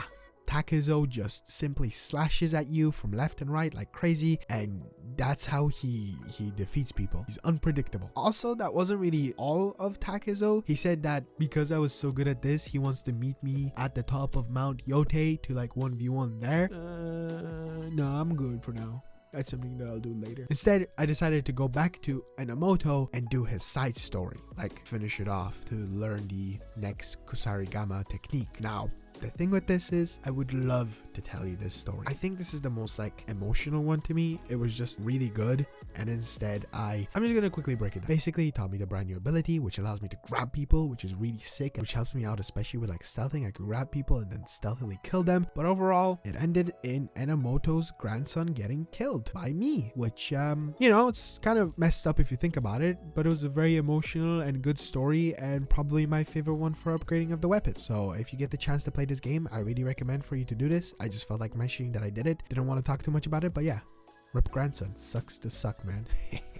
Okay, let's go back to the main story again, which was actually kind of like a sweet filler moment. This time around, it had Atsu, of course, Kiku, Jubei, and Oyuki go on like a bit of a mini adventure where they climbed a mountain that belongs to the monks, I'm pretty sure, and there was like a bunch of cool looking buildings. They just shared some nice moment, like teaching Kiku how to duel and let her win, how to draw maps. Then they decided to collect some mushrooms to eat and reminisced on the time when Jubei had awful food poisoning from eating white dotted red mushrooms. That is never a good idea. Or a moment where Kiku got to try sake for the first time. She kind of outed herself very fast by saying it's definitely better than what Jubei has back at home. How old is she? And I think one of the most special moments was when Atsu wrote a song about all of them in their own like little special ways, making this show Atsu that she does in fact have a family. This was the moment where you can visibly see on Atsu's face that she might have lost her parents, but she still has a family. And even if it involves some brand new members, it's a family she clearly cares about so much. And this mission was so sweet, and I'm so happy that it happened. And also scary, because what does that mean?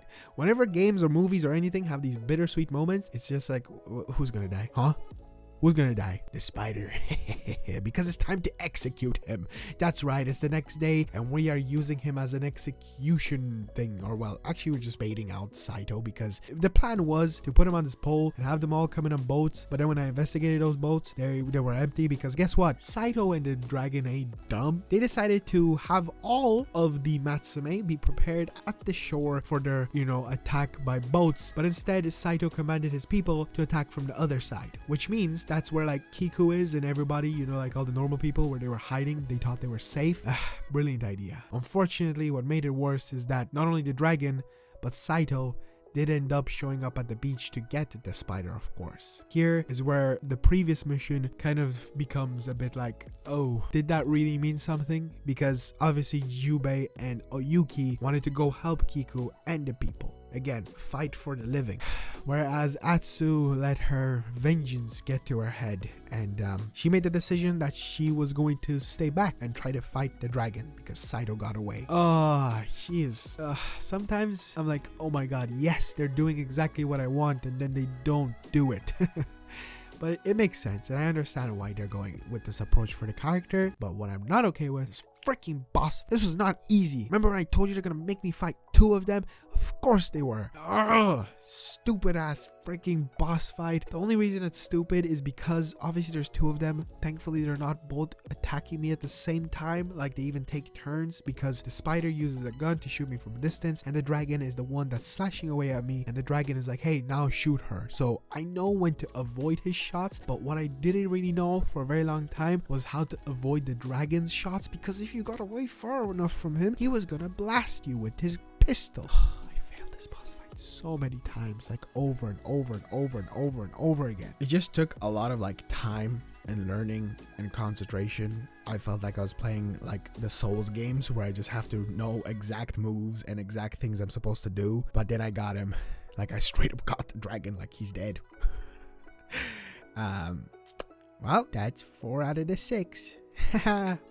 Oh no. From here, Atsu decided that she was gonna go try to look for Jubei and Oyuki and Kiku. They were nowhere to be found. While this happened, I got a cutscene between the spider and Saito. Let's just say Saito definitely had a favorite because he told the spider to drink himself to death. As for Atsu, she decided to go look on top of the mountain where they just spent that night, like the other day in the game, and thankfully Kiku was on top of it. Now she decided to take her back home, and it's a bit messed up because Kiku, she wasn't taking it well. They tried to sleep for the night, but Atsu awoke at night to some yells and screams because Kiku was swinging at the air with a wooden stick and saying that she was gonna get Lord Saito and revenge her father, because they didn't know where they are. They assumed they're dead. It's kind of like really connecting the characters together, because that's literally just Atsu right there. A girl who is so vengeful because she thinks, for now, that she lost her father, and Oyuki, who I'm assuming she's slightly connected to as well.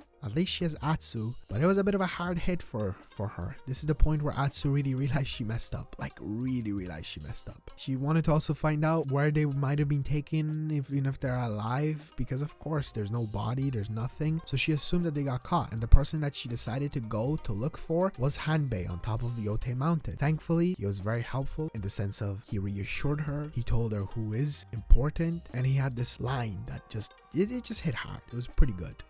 Remember, Atsu, that sash around your waist is only cloth and ink.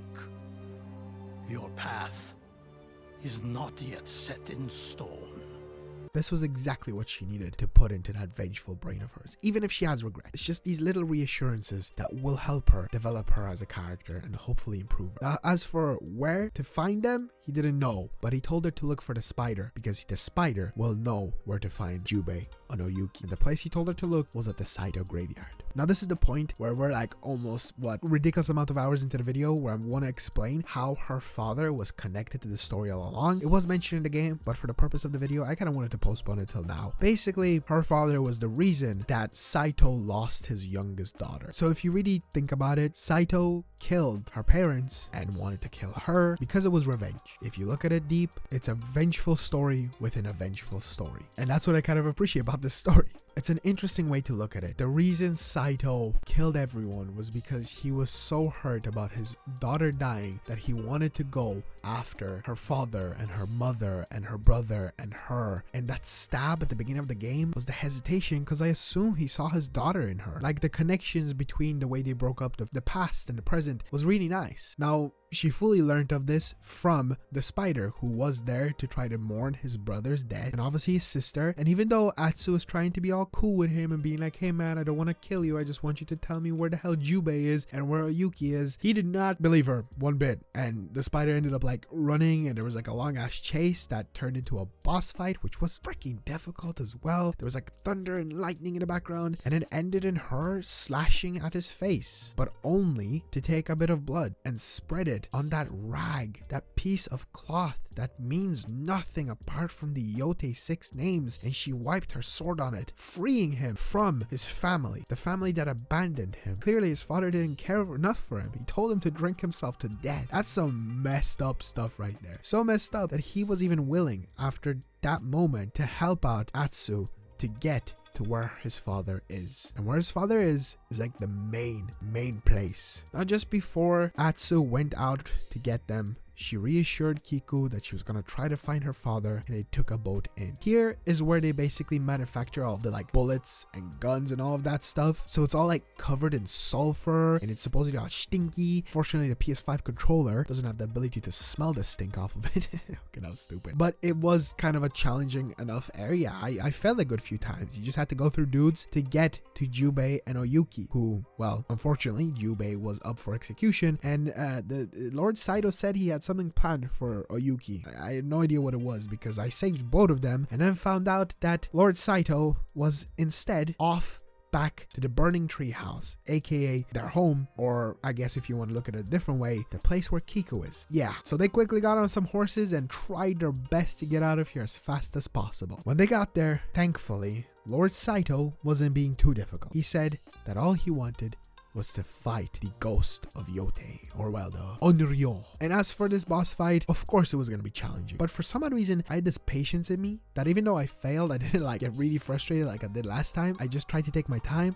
I tried to learn his movesets, and I did. The first phase wasn't too difficult. The second phase, Jubei decided to join in, which was pretty cool, but unfortunately, a tiny bit into that boss fight, this happened. Yeah, so Jubei got stabbed, and now I meant business. Even though I failed this part so many times, oh my god, I was locked in. You're telling me that we spent all of this time and Jubei might die? That's why they freaking had that really sweet moment with his daughter and all of that stuff. God damn it. Goddamn games and being predictable. Well, as for the fight, it took me forever to attempt it, but we got him. And you know what's great? This bastard got the ending he freaking deserved. The way Atsu was stabbed on that freaking night, she stabbed him the exact same way, but this time around, this dude be dying. As for Jubei,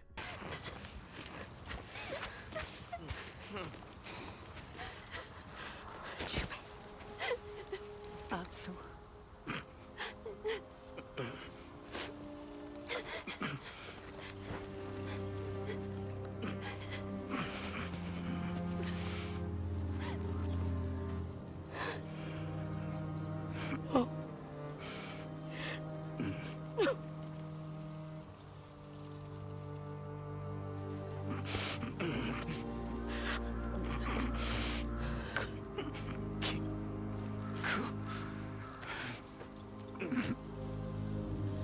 She'll never be alone.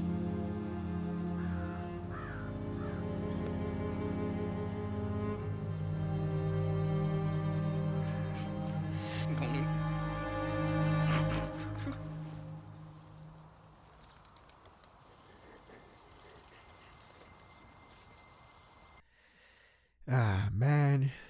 Well, 6 months have passed by, and now we are with Atsu and Kiku, who are preparing to get some flowers to put on Jubei's grave. You know, it's nice because this kind of just 100% proves that Atsu is done. Her story is finished. She hasn't passed away, but it is sad that somebody did. Again, it's a story game, so some sacrifices have to be made. Just like Mad Goro said once, you gotta make some sacrifices. Oh, that quote is so stupid. And overall, it was just like a, you know, ending you expected. Everyone's dead apart from the spider, which I wonder if he's gonna go on a vengeful story. Atsu gets to raise her niece, so she has family left behind. With Oyuki, she got to say goodbye to Becky and told her that her hunt is over. And overall, you might be like, oh, is that the end of the game? Do you not get the free roam? Well, the form of free roam that I get is her telling not only Kiku everything that happened in the past, but then you get this option of choosing between 3 different things, and I chose the story about a very difficult bounty, and this just teleports you to the moment before you go after Lord Saito. Okay, the story is complete. I want to quickly go over it and like tell you what I think about it just very quickly. First of all, I haven't had a story make me sit through the credits for a while and just think about it. Again, I haven't played a story game in a good few months. The last time this has happened was with Death Stranding 2. Very good story. Nothing top-notch, brilliant, exceptional, breathtaking, but it had me hooked. Very hooked. Like the entire game has had me very intrigued and I enjoyed it a lot, at least the story. Now the video isn't done yet because we're going to be going for the platinum for the rest of this video, but I will rate this story 7.5 out of 10. It definitely could have been a bit better, but it's enough to satisfy me with like this, like, you know, side story stuff. I skipped over a bit of it. I told you the most important things just because I didn't want to spoil all of it. I really recommend for you to play yourself, which if you're watching this video this far, clearly you didn't really care about spoilers. Either you played it already or just wanted to know more. If it ever comes to PC or if somehow Xbox ever gets access to this game, I really recommend it. It's definitely improved from the first game. I think the first game's story has hit me more personally and I found it more entertaining than this one, but it was still good and introduced me to some pretty cool characters like Oyuki, which was definitely my favorite one. Or sorry, the kitsune. But it's time for 100%ing or at least unlocking the platinum trophy on this game. One thing I need to say is somehow there are people that got this trophy within like ridiculous amount of time. For me, I got it around the 50 mark. I have 60 hours on this game, but there was a lot of pausing. I don't think I actually built up. No way I built up 10 hours of being paused. So maybe around 56 to 55 hours of in-game playtime to get the platinum, which seems to be the like default. People say it's like a 20-hour story and then maybe 30 hours to finish it, or maybe it's 30-hour story and then 20 hours to finish the side stuff. There's quite a lot of it, so let's get right into it. As for the trophies, there's a few of them, so you'll see the ones that I am missing. I also have gathered a few of them throughout the playthrough. I just didn't mention them. Maybe in future videos, if I do play story games specifically on PlayStation, I will mention the actual trophies that I do get. First of all, I decided to go to the region area first just to clean it up, and when I made my way there, I got my first trophy, at least one that I didn't already have. Moments of Reflection. This was for finding 30 altars around the map. From here, I did some bounties, just to not lie to Oyuki, because I did start off the story that I'm going to do a very challenging bounty, especially since these bounties were not easy. I noticed I was missing a pretty easy fishing trophy, where I just had to go and basically stab one fish with a spear that pops out of the water. So there we go. Found a Turtle Man Kimikachi bounty. It was actually a really nice bounty where she spent some time with him as he was passing away instead of fighting him, which kind of made you realize that, you know, not all bounties have to end in like a duel, but the main reason I wanted this is because now I have this mask. It looks so ugly and so stupid. Thank you very much, sir. After that, I went to a gift altar where I got the trophy for basically collecting 8 gifts from the actual altar, which I'm pretty sure is a mixture of like, I don't know, finishing the game and maybe also side stuff. Also, I found a person that allowed me to get into a location that I wanted to clear out because I'm trying to go for the Saito bases cleared out trophy. This one required me to team up with a bounty hunter called Shiro, who said that we can split the bounty if we get this guy together. Long story short, when we got in and I had to fight the bounty myself, Shiro snuck away, but I'm pretty sure he left at least some money behind for me, so maybe he did split the bill, but still skedaddled away. Oh well, whatever. At least I got the money for it, and it's progress towards a trophy that requires me to get all the bounties. From there, I decided I was gonna go back to that mini area where I was supposed to meet Huchi originally, and before I met up with her, finally, I ran into some Saito guys who actually defeated me, and instead of getting killed, they captured me. I've never throughout the entire time, with like 40 something hours of playing this game, have had them capture me instead of killing me, and I was stuck to this pole, which I had to break out of, and then I killed those guys. Kind of cool, honestly. Anyway, apart from that, I finally met Huchi, who took me on a very interesting quest where I had to rescue a bear cub. Hell yeah. This bear cub was pretty cool. He ended up like going down this ravine, look at him go, sliding, being all like making bear noises, giving me flashbacks to watching Brother Bear. Do any of you guys remember that movie? It's pretty good. I like it. I know it's supposed to be good, but it's kind of my childhood. The messed up thing with this is I took him back to the village where they decided they're going to take care of the bear cub because the mother died. And the messed up thing with this is they're going to take care of it for now. But when it grows up, they said they're going to sacrifice it because they can't have a big bear. That's if the bear doesn't decide to go off on its own. But still, I'm going to kill him? Poor little guy. As for the rest of Huchi's story, it kind of involved just hunting down some dudes. Nothing that really was worth mentioning all that much. And in the end, it was really just to kind of improve her relationship with her son because she talked a lot about him. For that, I got the Sita, whatever. I got this trophy. Pretty cool for sharing a meal with Hooch. And then after that, I also got the You Dropped This trophy for disarming an enemy with a special move I got from the skill tree, and then killing them with that weapon that they had. Easy enough. After that, I found enough vanity gear, which gave me the purely decorative trophy, which was just for finding, I think, like a certain amount of vanity gear, which is hats, masks, and yada yada. Honestly, I felt like I was on a really good roll. So next was getting all of the farms cleared out for Hana, which gave me the Kunai Defender trophy. After that, I made my way back to Enomoto to get the special Kurasagama look because I got all of the skills for it unlocked. Then I went and found the Black Dye people, which I actually should have mentioned to you was the place that, remember that mission with Oyuki and poisoning the guy with the parasite? Well, turns out that the place he was talking about was actually a dye place, which is something you can find around the map, and these dye locations can allow you to customize any kind of armor, whatever color you want, which is something that Genji and Taro can also do, but this one just offers specific colors. So I made my cool samurai armor black, and this thing looks good. From there, I decided to do camps in this area, and because of that, I finally found the person perfectly on the edge of a cliff so that I could complete the Sayonara trophy. I did a bounty that required me to beat the specific bounty at gambling.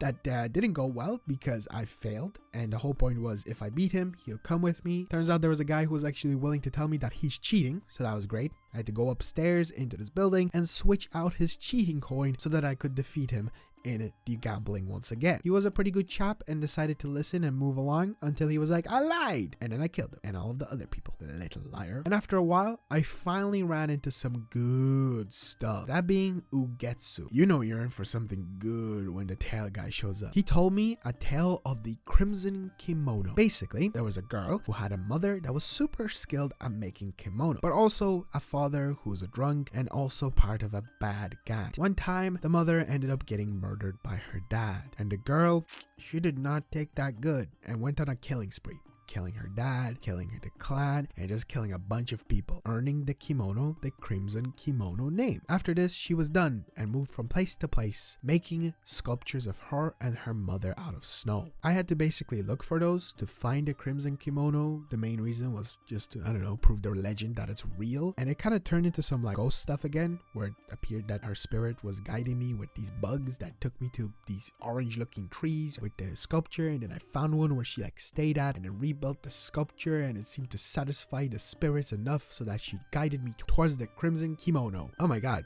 it's actually covered in blood. How old is this thing? How old is that blood? Shouldn't it be like really black? Maybe I'm looking a bit too much into it. From there, I decided it was time to go to a new area, even though I'm pretty sure I haven't finished everything here just yet. First, I revisited Sensei Takahashi for like what, the 50th time, and I got a special Yari off of him. Pretty cool. Then I climbed up all the way to Mount Yotei to get two things off of my checklist. One was the Inheritance Trophy, which was for getting Atsu's mother and father's charm. That was pretty sweet. And then, I don't know if you remember, but I went after that damn Takezo guy. I tried to go after him because I had to equip all of his 5 charms, and I meet him there, and it took me quite some time to figure that out. We don't talk about that. I shouldn't have told you, but I did. Okay, I didn't expect the bastard to be so freaking difficult to fight, but he was. I don't know what it is with him, but he slashes so fast, it was almost impossible to like parry some of his moves. I ended up looking up how to do it on YouTube just because I really needed a guide, and thank you, Guiding Light on YouTube. Subscribe to him. His strategy was the only reason I myself, the bad player I was able to defeat him. The strategy essentially involved at the beginning, you disarm him, which is one of the abilities I unlocked before, and then you basically throw anything at him. From smoke bombs to I have this ability to throw dust at enemies, to throw kunai, to then shoot him, to then do anything just so he doesn't pick up his dual katana. Doing that enough allowed me to stagger him to defeat him, but of course I failed way too many times before that, and turns out maybe he isn't the Unrivaled, because I just rivaled his ass and got the Unrivaled trophy. From there, I decided I wanted to go and look for the last wolf den, which I thought I needed, but turns out I got them all. I don't know why there was no pop-up or like a notification, because usually when you finish a wolf den, they let you know that you can get another skill. And for one of the skills, they specifically required me to get 10 additional wolf dens. I didn't bother looking for that because I was like, okay, I'll complete another wolf den and then I'll find out. Turns out that I just had to go and I was able to just claim it. So there's the Wolf of Ezo trophy. Then I decided to get all of the hot springs done and unlock this interesting new armor. Just some rags. From there I decided to get all the songs, which I probably have all of them collected, but it was pretty nice. I stumbled upon a different thing collecting wise, which I didn't stumble upon before, which was specifically musicians. I thought it would be like locations that you sit at and then make music, because there are some of them, but then there are some like this where you find a musician guy who has a specific instrument and then you play music with them. They're actually very, very, very sweet and very cool and emotional and music and big. I didn't get the trophy that fast because there was one that I couldn't get. The reason I couldn't get this one is because it required me to get a randomly generated thing to happen. That being me going to a camp and waiting around for a dude to show up for me to be able to interact with him to make a song. And this took too long. This took way too long. Oh my god. But there we go. Like mother, like daughter trophy. After that, I found Ugetsu again and got a tale of a spider lily general who unfortunately sparred with his daughter and accidentally killed her by wounding her, and then that wound getting infected and her passing away. That's kind of messed up. This was kind of a cool enough part. It was really like trying to go for horror again. As I've mentioned multiple times, there's a lot of like these spooky ability things, but it didn't really get me. It was also kind of weird because this spirit was supposedly like around the place killing guys. I had to find keys off of the guys who were trying to go after him, who got killed. There was actually this one place that had bamboo but also a maze, and I had to follow tiger lilies through the path that they were telling me to go through. But then when I got through a certain point, blinding light appeared and I teleported back to the beginning, and then the bamboo kept on building up until I built it all and I was able to chop it. And then once I chopped it, I was able to get a key to make progress and then find more people that ended up getting killed by the ghost of whatever, this general guy. And then I fought him, and the only reason I defeated him was because he thought that Atsu was his daughter.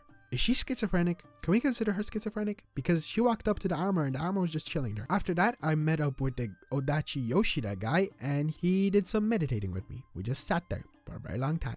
I don't know if I had to do it for that long, but I did. Got the Guardian of the Inari trophy for finding all of the fox dens, which actually one of them I couldn't find, but turns out it was in this animal sanctuary. Didn't even know that was a thing. A lady has a lot of animals. Then I finally got around to getting all the Saito bases and got the For the Living trophy. That's a nice reference. There's actually a bounty that ended with me getting armor from it. Sometimes bounties, as I said before, really don't have to end in a duel. Found some dude at a beach mumbling and giving out. Turns out it was somehow connected to the Mad Goro because he has a bounty on his head again. What's he doing all the way over here? I'm at the coast place. Why are you here, man? It turns out that the reason he has a bounty on his head is because he's a dentist. And because he's bad at being a dentist and giving people worse toothaches, they put a bounty on his head. What?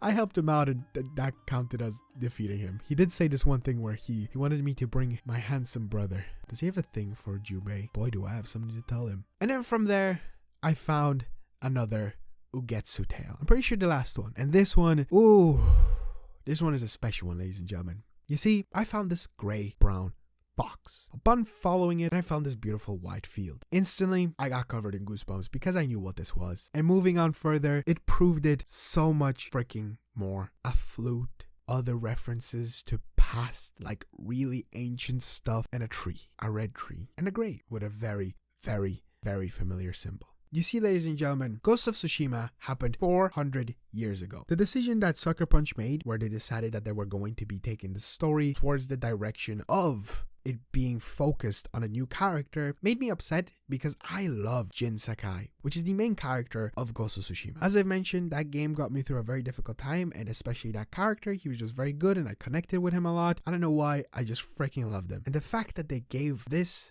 nice ending, this moment where you are able to say that she would have shared a drink with Jin Sakai and that she liked him and liked the way he behaved because he was the Ghost of Tsushima and she's the Ghost of Yotei.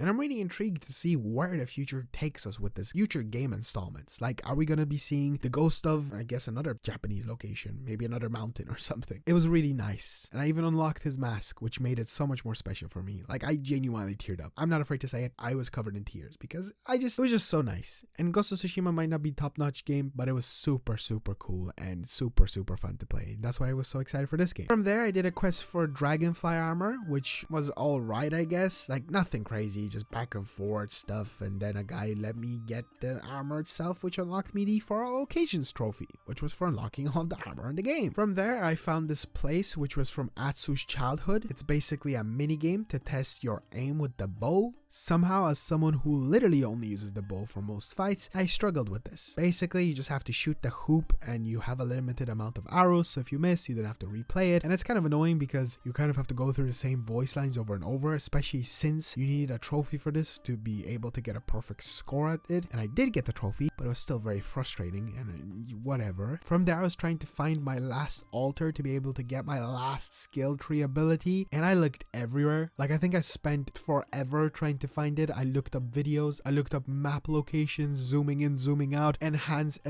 inspect. It took me forever to find this freaking altar. You're never gonna actually believe where it was. Don't worry, I'll tell you. Remember that animal sanctuary place I just told you about before? Yeah, I never actually finished that, because in this game you can teleport to locations like instantly, because again, the power of the PS5. So I decided to teleport to go to the next thing, whatever I did after that, and I should have tried to finish it, because this was considered as a 9-tail outpost, but instead it was done by the woman that is located here. So instead I decided to continue it, doing parkour to get finally my last altar.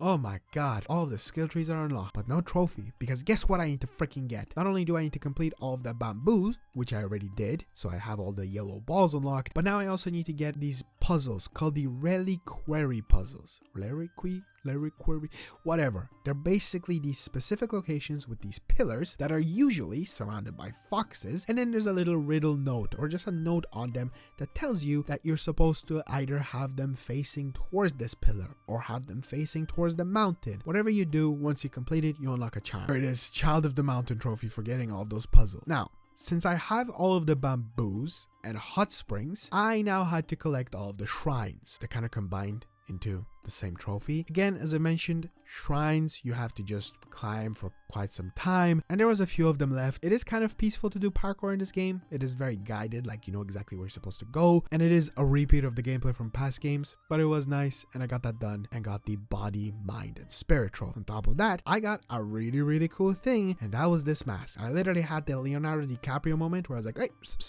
because if you don't know, that is from my boy Higgs from Death Stranding 2. Even though he's a bad guy, and I do love Sam and Lou, he's still Higgs, and it's same as it ever was. Death Stranding 2, very good game. From there, I went for a trophy I had no progression on, and that was actually a really good thing, since I had to go around and either play some tunes or bow in front of these signs. And when I did that, I got some kind of unique animation. Basically, you just have to do 10 of these, and when you do them, for example, on this one, there was fish popping out of the water, or in this one, there was leaves flying around, or in this one, bugs surrounding Atsu. It's kind of cool, nothing too difficult, and I got that trophy very fast. From here, I've almost nothing left, so I knocked the painting trophy out of the way, basically went around and painted stuff. Took way longer than I expected, but at least I just used a guide online to complete this. Then I found puzzle boxes, which were basically the exact same thing that Oyuki talked about with her mother, but this time around, I had to complete them myself. There was 12 of them, and it was a bit of a challenge for me to find the last one. I had to literally revisit every single location and make sure I didn't miss out on any of them. Turns out there was just one altar location that I just missed out on, but once I had them all and I was completing through them, you're never gonna guess it, the most difficult one was the challenging one. If you're wondering how to complete these, you basically just have to grab like the black bit, turn it to whatever direction it's supposed to go, grab the overall wooden bit, and then move it down so that then you can rotate the entire box and then open it. If you play, it's very easy. Like if I can do it, anyone can. But there we go, there's a trophy for that. And now we're on to the final trophy, that being the bounty trophy. Now, this could have been bad, but I gotta give the biggest, fattest shout out to Fallborn in the comments of a video that I looked up. Fallborn spelled with a 0, may I add. Because there's like 31 bounties, and this video was 1 hour and 55 minutes, and this person went into the comments and just commented saying, yeah, you're probably missing number 18. Huh? I was missing number 18. How did he know? Like, what? Is he a magician? Is he insane? I know that this specifically required to complete a past quest, which may I add, I ignored. It's basically this location where you find a Matsume horse and you need to go through this crack in a wall. And when you do that, you then are able to complete a side quest that involves a guy called Chuta, and he's like a bounty and he's hunting after them. Then you fight him and he's all like, I'm not a bounty, I'm so sorry. And then after you complete that, you didn't go hunt him down, and then he's all like, I am now a bounty. I grew, even though I literally just fought him like less than 5 minutes ago. It's a very super easy bounty, but can I just say, is this Fallborn guy a magician? I'm kind of scared, guys. How the hell did he know? Like, genuinely, how did he know? Is it very common for number 18 to not be the bounty that people have, or did he just randomly commented and over 100 people agreed with him, including me? Huh? But yeah, there it is. There's the platinum. This is a long yapathon. Well, there we go. That's the entire video. And I have the Ghost of Tsushima kind of cheap mask right here on my face. So I'm gonna say just a few things before this video ends. This mask is already really sore on my face. It doesn't work really well with glasses. But this game, I really recommend for you to play. I purposefully kind of rushed through a good bit of it, and I didn't cover as much as I probably should have. This video would have been at least like 2.5 hours long, or maybe even 3. On top of that, I didn't go over a lot of the trophy. No, you know what? I'm just, oh, okay. That is like insane around here. On top of that, I didn't go over every single trophy that I got inside this video, which I kind of regret, so maybe in the future I will try my best to cover that. Also, this is like the first video of a lot of videos to come because I lost a lot of motivation to do YouTube, and that has come back. I've been waking up at 5 a.m. grinding till like 6:20, breakfast, then go to work, come back from work, and then grind out even more YouTube until like sleep, and rinse and repeat for the past like almost 3 weeks of grinding this video out. So this is just the start of a lot, so I really hope you guys enjoyed. I hope whoever watched it, if it's like 1 or 2 people, that still means a lot to me because this is a long video and it's something that I want to do. I want to do videos like this where I play games and then talk about them, even though they take me forever. And this video was a disaster with my new recording because I got a 4K Elgato and I recorded like 50,000 bit rate, which was way too much because my external storage is a hard drive instead of an SSD, which I made a mistake. I'm trying to learn as I go, okay? I'm sorry. But yeah, this video is long enough. Just wanted to thank you if you watched this far. Wanted to update you. And the next video will actually be out in like 1.5 weeks because it's going to be hopefully faster to do. I haven't started recording yet. Better get on to that once this video is up and going. I'm scared to render it. I'm so scared to render it. It's going to be massive. Oh my god. Don't record in 4K if you're not prepared. I was not prepared. But again, thank you so much for watching. I'll see you guys in the next one. And little microphone kiss.